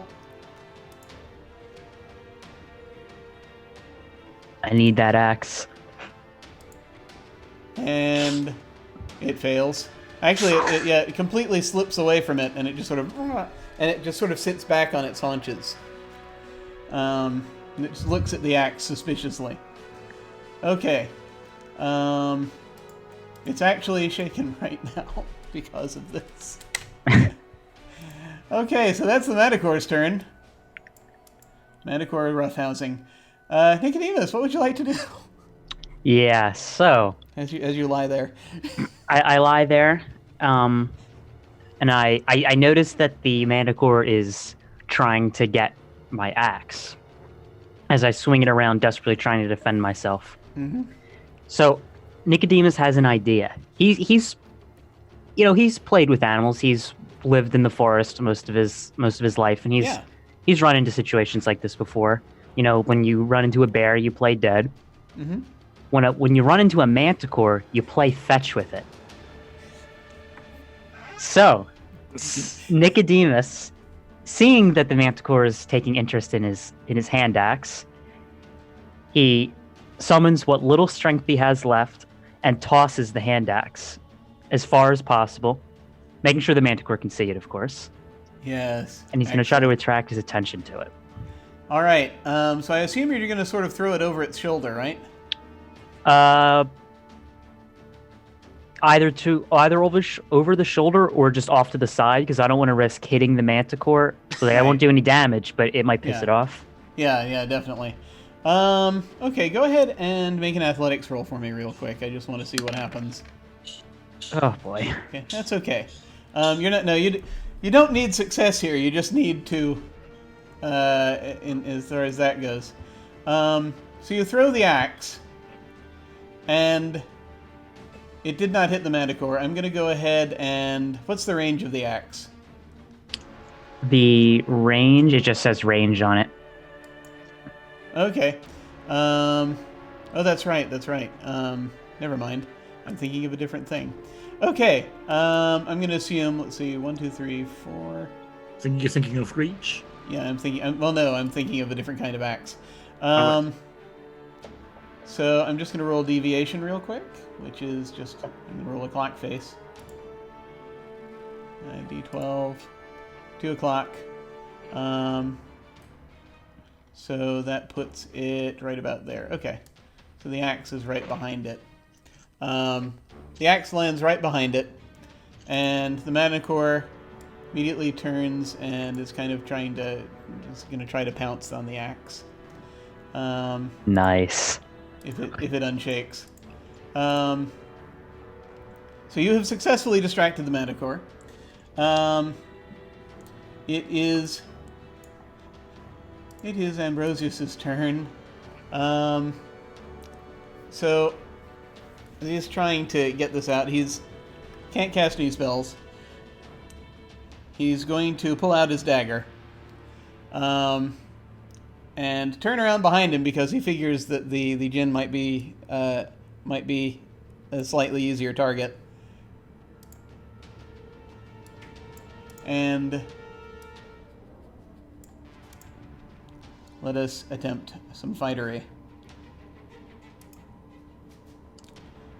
Okay, that is a 7. What is your parry? Yasmin. Parry? Oh, Yasmin.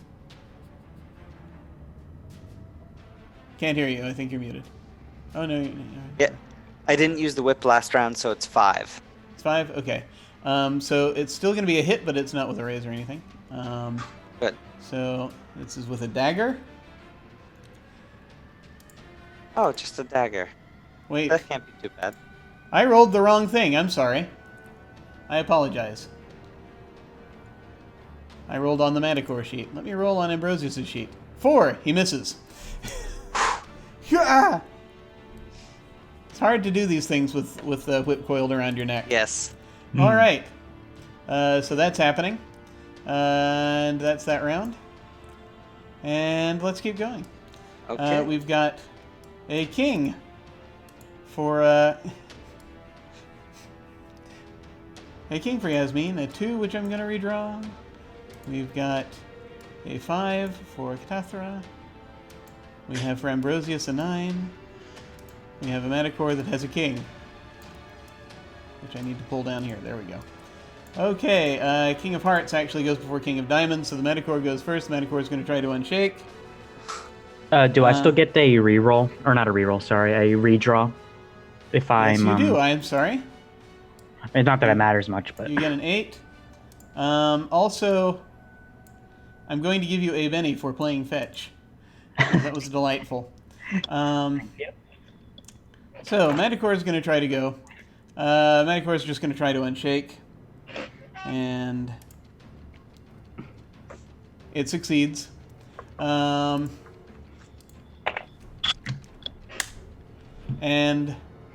it picks up the axe in its mouth. Attacks with it. Ah! So it picks up the axe in its mouth. And then I think it turns back around, comes up to you, and drops the axe down by your hand and sits and waits. Okay. Working so far. It's an animal. This is fun. Okay. Okay. So now we have on. It's a trained animal. That's the thing. It's used to this kind of thing. So next, Yasmin, what do you want to do?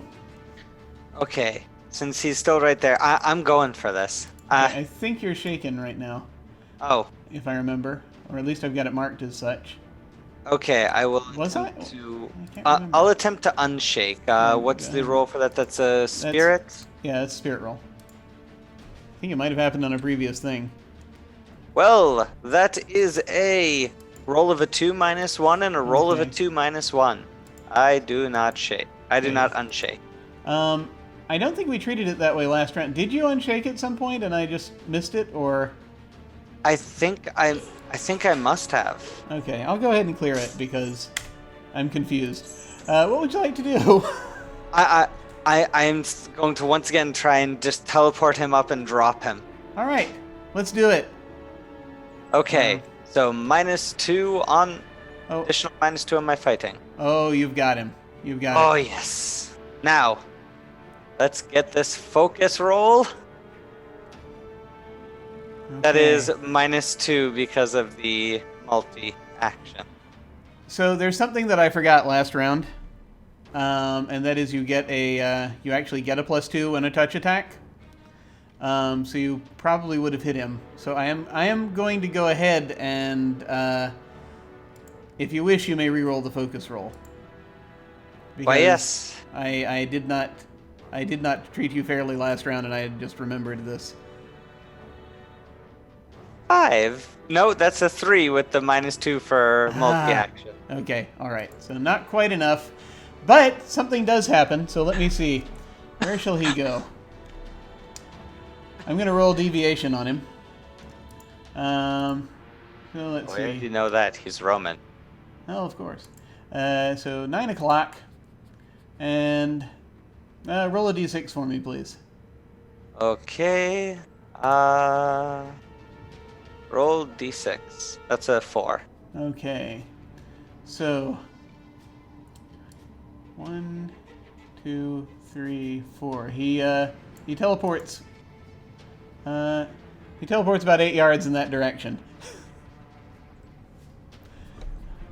So, thing is, does he still have the? So I need to ask you: did you let go of the whip, or did you let him teleport without it? I think that's the question. He would have teleported without it. Okay, so he is out of the whip. Yes. All right. He's like, ah! He can breathe again. So good try though. As that goes there, and we are down to once again the 9 of Hearts, which is his turn. So he's, I think at this point, he's very upset. He's going to do something. Wait. Did I just get him out of combat so he could cast at us?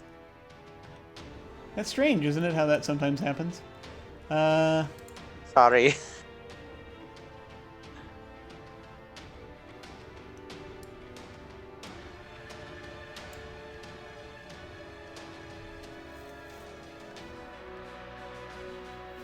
All right.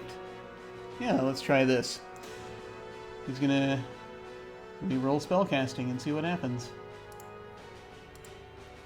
Not much. Okay. He's trying to cast something. He's like, and it doesn't backfire on him. But he's trying. You see darkness come out of his hands for a moment, and then they just sort of fades away as he is too distracted to control it. All right. So that's his turn. I will take away more power points from him. And, well, he failed. He didn't actually. Yeah, that's the way I've been doing it. Okay. So let's keep going. Nicodemus, would you like to... I'm running out of ideas, guys. I'm running out of ideas. Gotta kill this guy quicker. Is there anything? Is there anything with this this one Benny that I got? Is there anything I can do to like get myself back up? I will let you make a another vigor roll. If you, yeah, actually, well, I'll let you make a healing roll. Tell you what, because that's gonna be Unskilled for me, right? Yeah, it's gonna be unskilled. Just given what's been going on, though. However, let me look at your skills real quick. Survival. Yeah, I'm thinking maybe I will actually go with survival on this one. But you will need to tell me something if you succeed. So yeah, go ahead and make a survival roll for me, please. Okay, so this is going to be at a -3 because of wounds. Okay. 5. Okay, you're good. So, tell me what it is, a piece of lore you have that enables you in this situation to get back up on your feet. A piece of lore? Like, what do you mean? Tell me something. What is it that you do to get yourself back up on your feet? What survival lore has helped you here to get back up on your feet? Well, I have the condition for a leg wound, right? Mm-hmm. So I figure, so I'm playing fetch with this Manticore, and I've sort of bought a couple seconds, mm-hmm. and while he's sort of messing around with the stick, and he turns back to me, and this time I was around me because it looks like I'm in sort of like a grassy sort of area of some kind. Mm-hmm. I was just sort of trying to collect any kind of essentially long bits of hard material of any kind, and I would fashion it into some kind of rudimentary, almost like a splint for my leg. Okay, so you're kind of finished tying it up now, and you're slowly rising. Okay, excellent. So yes, you are. So I'm going to use your move. If you want to get up, you can get up. You'll have to use your move to get up. But what would you like to do? Honestly, I think is move. So you're back up now. You're no longer incapacitated. Okay. Is standing up a full action? No, I mean you can still take an action. Okay. And you have a Manticore that's sort of sitting there kind of wanting to play fetch with you. Now that I'm back up and I'm no longer incapacitated, I think I'm going to pick up the hand axe, and I think I'm just going to hurl it as far as I possibly can towards the docks. Okay. Awesome. Let's see. Go ahead and this will be an athletics roll. Okay, this is a -3 again for my wounds. Okay. Nope. It's not going to go terribly far. I'm going to roll a d12 here just real quick. 10 o'clock. All right. So from here, 10 o'clock is right about here. Okay. So it's the axe is going to land about here, and the Manticore again is going to respond. So as this goes, let's see. Yeah. That's that turn. So, Cataphthra, what do you want to do? Whoops. I think it's your turn, right? I'm going to keep smacking Ambrosius. All right, feel free. That's what he's there for. Yep. Not with that die roll, though. Apparently not. Okay. All right. I will say, however, make a notice roll for me. Okay. That's a Okay. 5. You notice as his clothes got displaced when Yasmin got the whip around his neck, you notice a medallion has shaken loose and is now in front of his garments. It has. It looks like the head of a Medusa. The medallion. It's shaped like the head of a Medusa in bronze.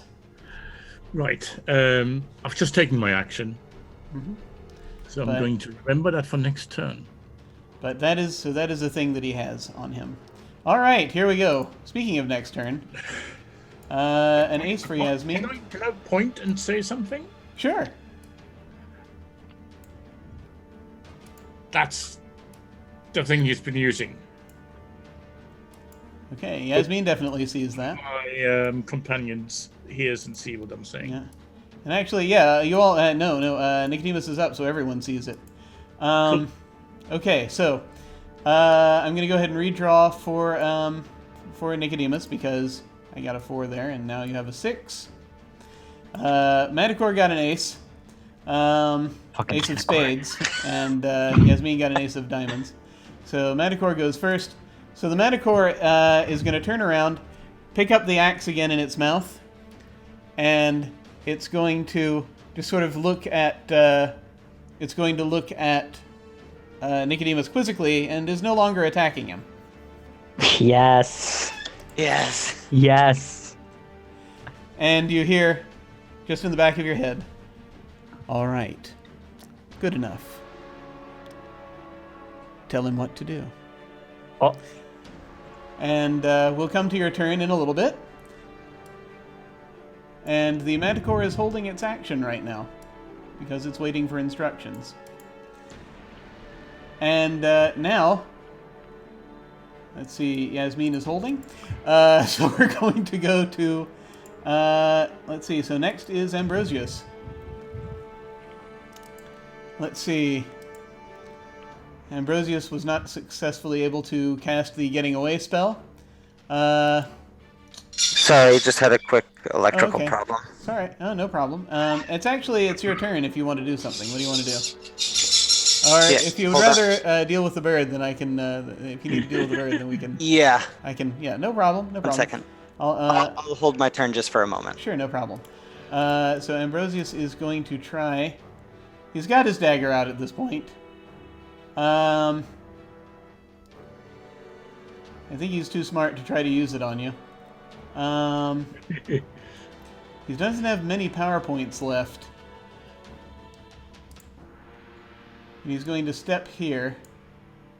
He's going to step around here. He's going to try one more spell on you.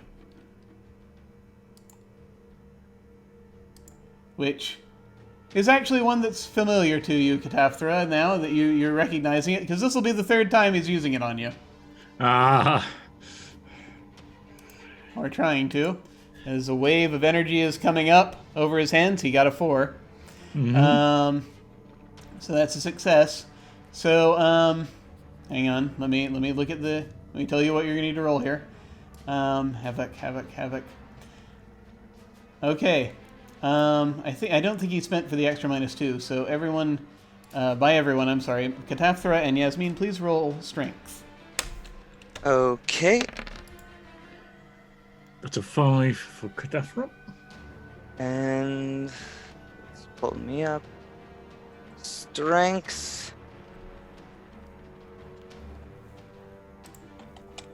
Let's see. That's 4. Okay, so you both succeeded. You both managed to jump out of the way, or actually withstand it, as this wave washes over you for a moment. You don't have to actually. It's strength. So you're like, as this wave of energy comes through you, as he's trying to push you back, but neither of you budge. So that doesn't happen. And that's his turn. Okay. Yasmin, do you want to act? Yes. At this point, now that he's there, what I'm actually going to do is try and get. Since I hear that, can I make it over to him? Yeah. Okay. I'd like to make it to him, grab the amulet, and teleport away with the amulet. Ah, nice. Okay. Make a fighting roll for me to try to grab the amulet. I think. We'll see how this goes.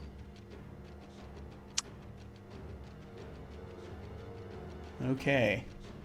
That's a 6. a 4 with the -2 for Okay. multi-action. It's still a success. Please make your focus roll. Okay. All right. Roll a d6 for me, please. DM says you're gonna die. Roll a d6. 4. Okay. So let's see. 10 o'clock is 1, 2, 3, 4. So yeah, you find yourself sitting on the edge of this the platform for the statue. You got that far away. Well, it's a little farther not as far as I hoped, but still farther away. A little bit. Okay. So you've got hold of the amulet, and he snarls angrily as this is like, ah! And so that's you. So next, it is Nicodemus's turn. What would you like to do? Well, you know what I gotta do. I climb on and mount the manticore. I gotta do it. Yes!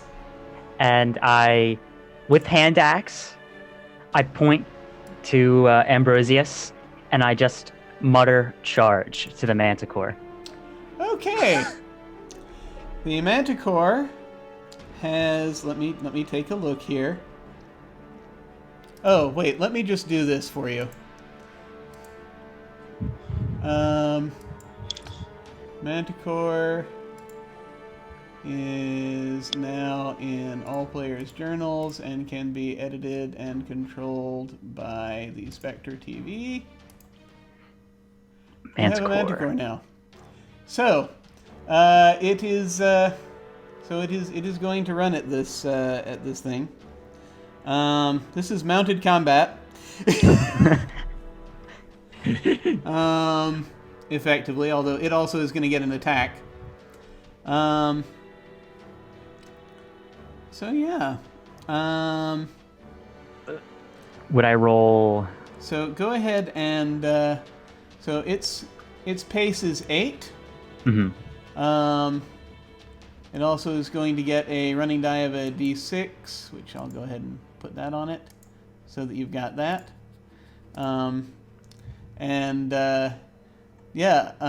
So go ahead and let's see, 1, 2, 3, 4, 5, 6, 7, 8. Let me give you the token. There you go. Okay. Yeah. Okay. So yeah, you're atop the manticore, and yeah, it can get there with its pace. Oh damn! I can't have the character overlay on top. Oh wait, let me move it to the bottom. There you go. Now you can. There we go. Yes. Okay. In terms of rolls, because the manticore held an action. Yes. So this is so this is like mounted combat here. So you're gonna get, if you want to attack yourself, you're gonna get a +4 to the attack. But the manticore also gets its attack. Okay, so I will make an attack. So it's going to be at a +1 of what I roll because I have net of +1. I have 3 wounds right now. Yeah. Okay, that's fighting, I guess. Yep. Okay. Whiff again. So you miss. I think. Oh, let's see. That's your natural roll there. So +4 is a 2, which still unfortunately isn't going to quite hit. But go ahead and roll the manticore's. Go ahead and roll the manticore's fighting, if you would. Yes, manticore. Okay. That's more like it. Oh, that's much better. Okay. Go ahead and do its bite claw damage. Oh, I think I rolled twice. Okay, we'll take the first one. Okay, so yeah, Ambrosius, to say the least, is very surprised as Perfect.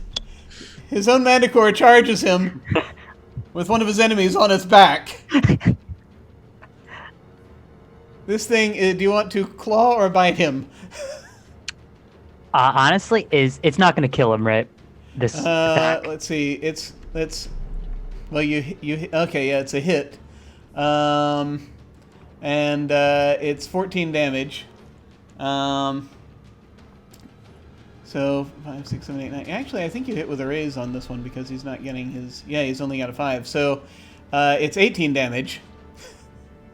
So you're gonna do some damage to him either way. Let me look at this. Let me look at his sheet again.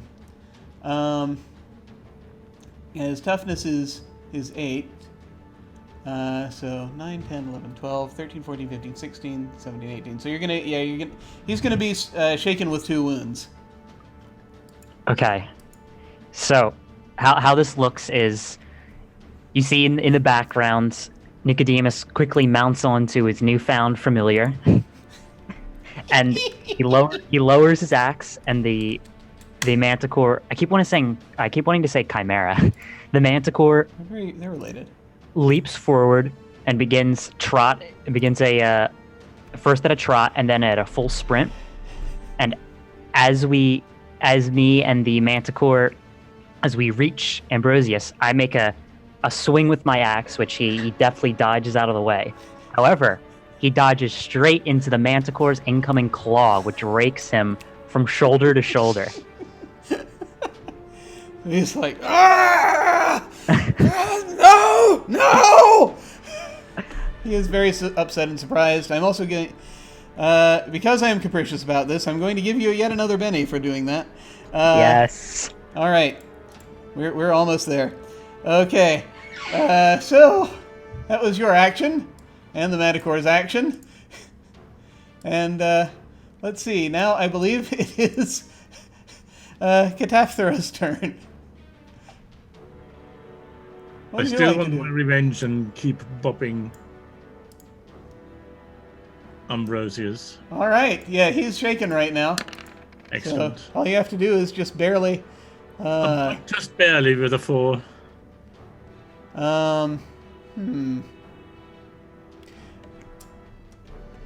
Yeah, his parry is 5. I will, if you wish, for this, however. Yeah, I think I'm going to say this one hits just because he is so terribly surprised by what has happened. He's very much off balance.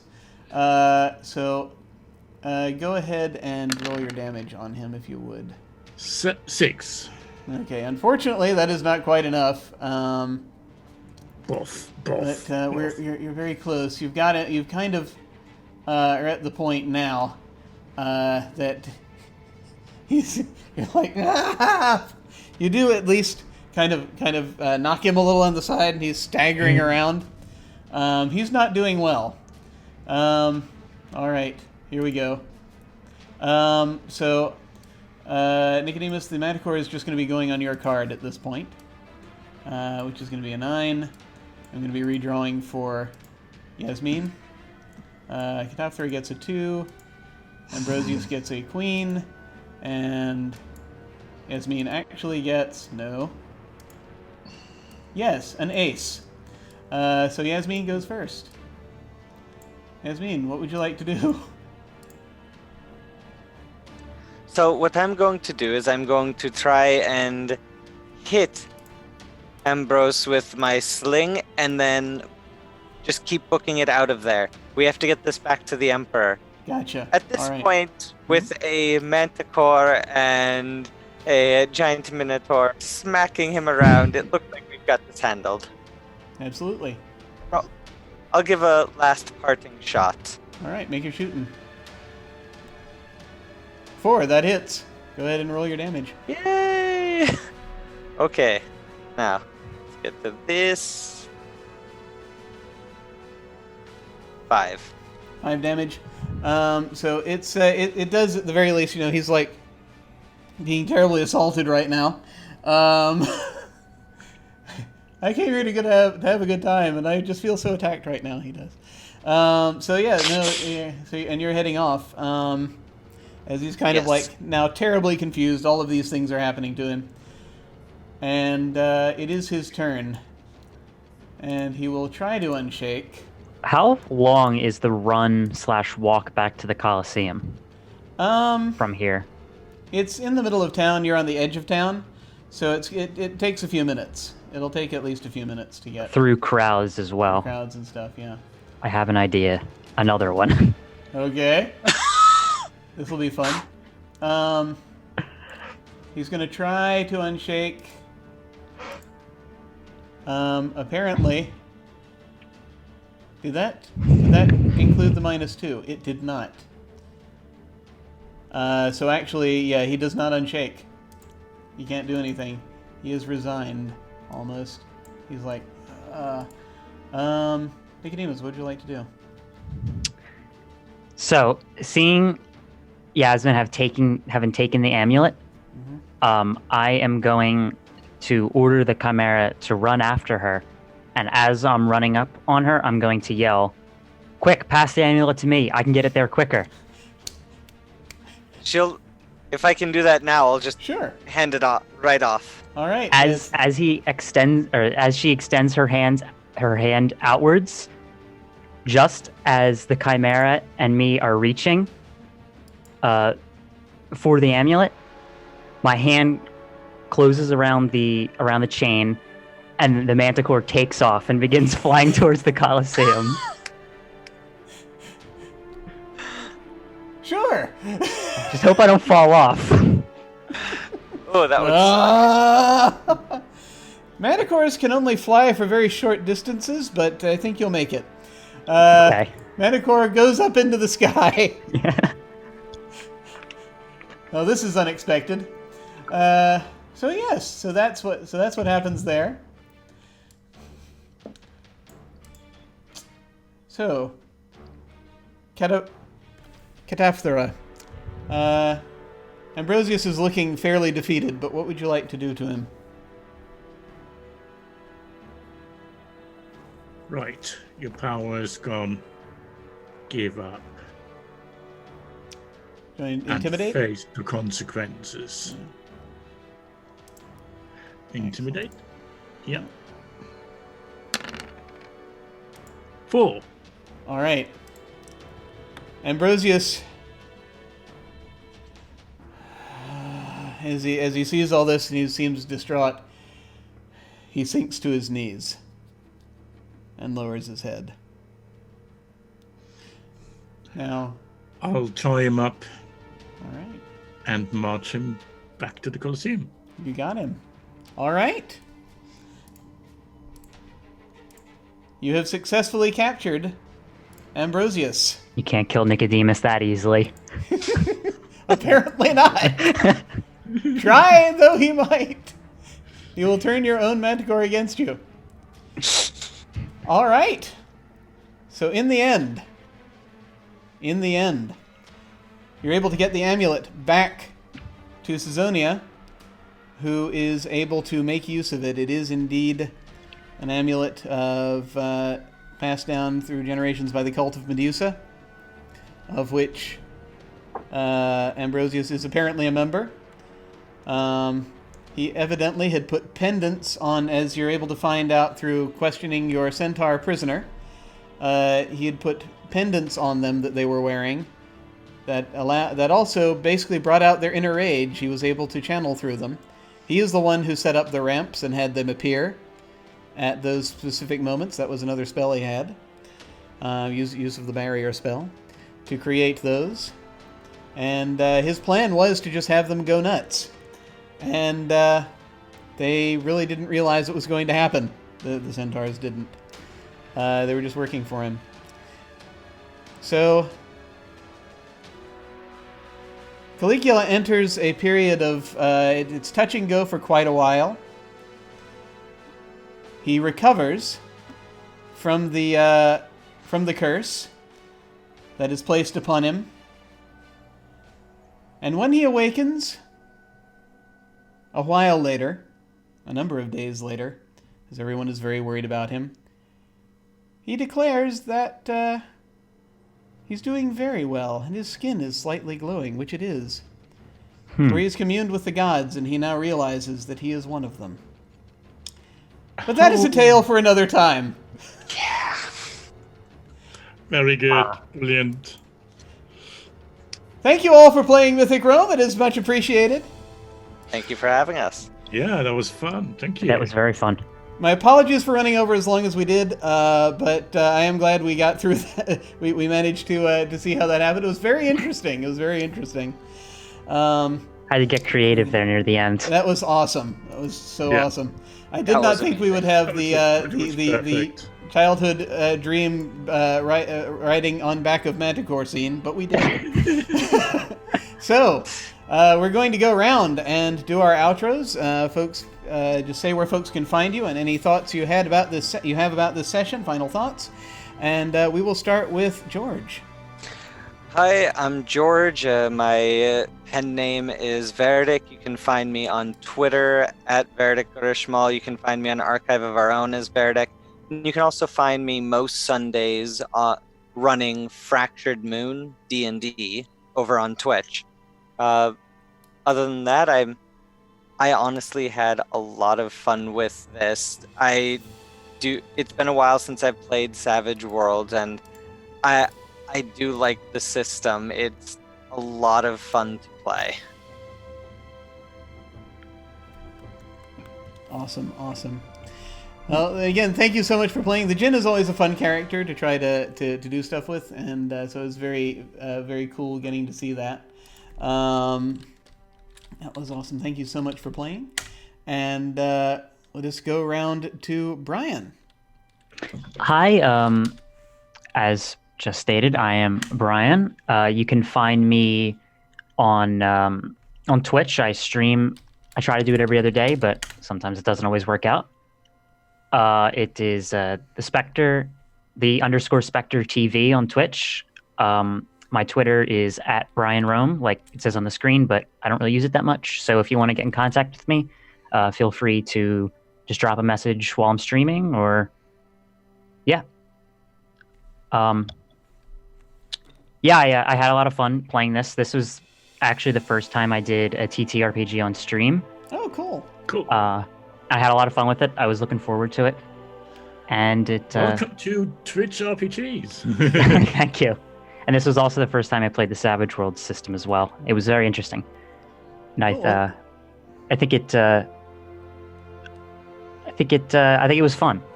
I think it was fun in the end. It was definitely interesting. Well, thank you so much for playing and giving it a shot. It's very much appreciated. Very cool to have you on. Thank you. And let's move on to Ozzy. Yep, I'm Ozzy. Comment on Twitter. We can find out what I'm up to. I really enjoyed this, and I think I need to get hold of Savage Worlds. It's sort of a bit crunchy, but it's also cinematic at the same time. And I really enjoy that sort of game. And despite this being, a dice fest today and being mostly combat, I really enjoyed it. And it was because it was everybody narrated their actions really well. And when that happens, then it's a lot more interesting. So I love that. One thing I want to plug.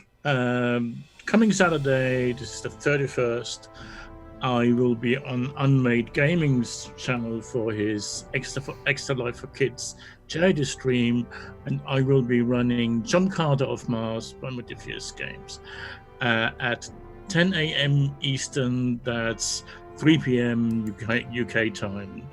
And that is going to be a scenario called Relic of the Ancients. Very cool, very cool. I have seen this pieces of this scenario before, and it is delightful. So, folks, please check that out because it is a lot of fun. Well, thank you all so much for playing. This was delightful. I will say it's an interesting thing running Savage Worlds on a stream. There are a few things now that I can see that I can tweak if I do more of it in the future. that's, I think, going to be particularly helpful, just for the way that I run games.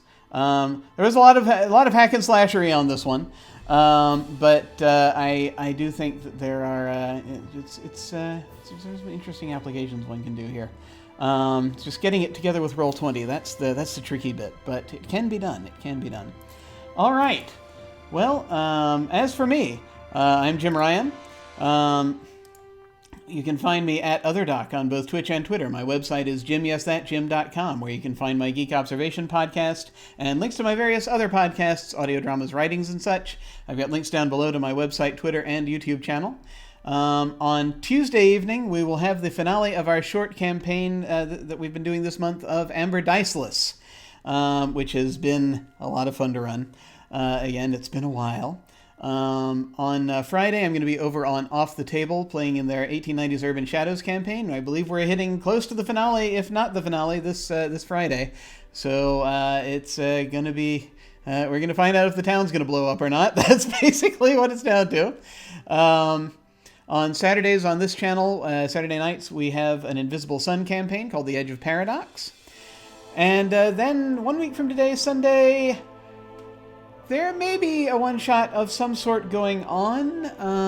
There has been a couple of odd little schedule thingies going on, and so I am going to very soon have sign-ups for a one-shot of Invaders. I think that's actually going to be the second Sunday in September. First Sunday, we might try playing something. I just have to see what happens, and so perhaps there may be a thing. We'll see. So look out for that. But sign-ups are currently still running for next month's short campaign of Mashed. That is a Powered by the Apocalypse game about the Korean War, which is something I'm very interested in taking a look at. And sign-ups are open through this coming Wednesday. Right now, there is some flexibility in the schedule. It just depends on what time slots people sign up for and where the intersections of those are. So we'll see kind of how that comes out, but we'll know more in a few days. But you got till Wednesday if you want to sign up for that. So if you want to do that, click on Game Sign Up below, or go to jimyesthatjim.com and click on Game Sign Up there. RPG Sign Up below, I believe it is, here. And as always, beginners are welcome. Well, when we hit the end card, I am going to send a raid over to Off the Table, as they're playing a one-shot over there. It's of a game called Control. I think it's one that is not out yet, or Taking Back Control, it says. And this looks like they're playtesting a thing, and so I'm interested to see what that is. So feel free to hang out and come along if you would like to, and say hi to them. Again, that will be at the end card. In the meantime, folks, thank you so much for watching. Take care, and I will see you all of a sudden. Farewell. Bye. Thanks for watching. Bye. See ya.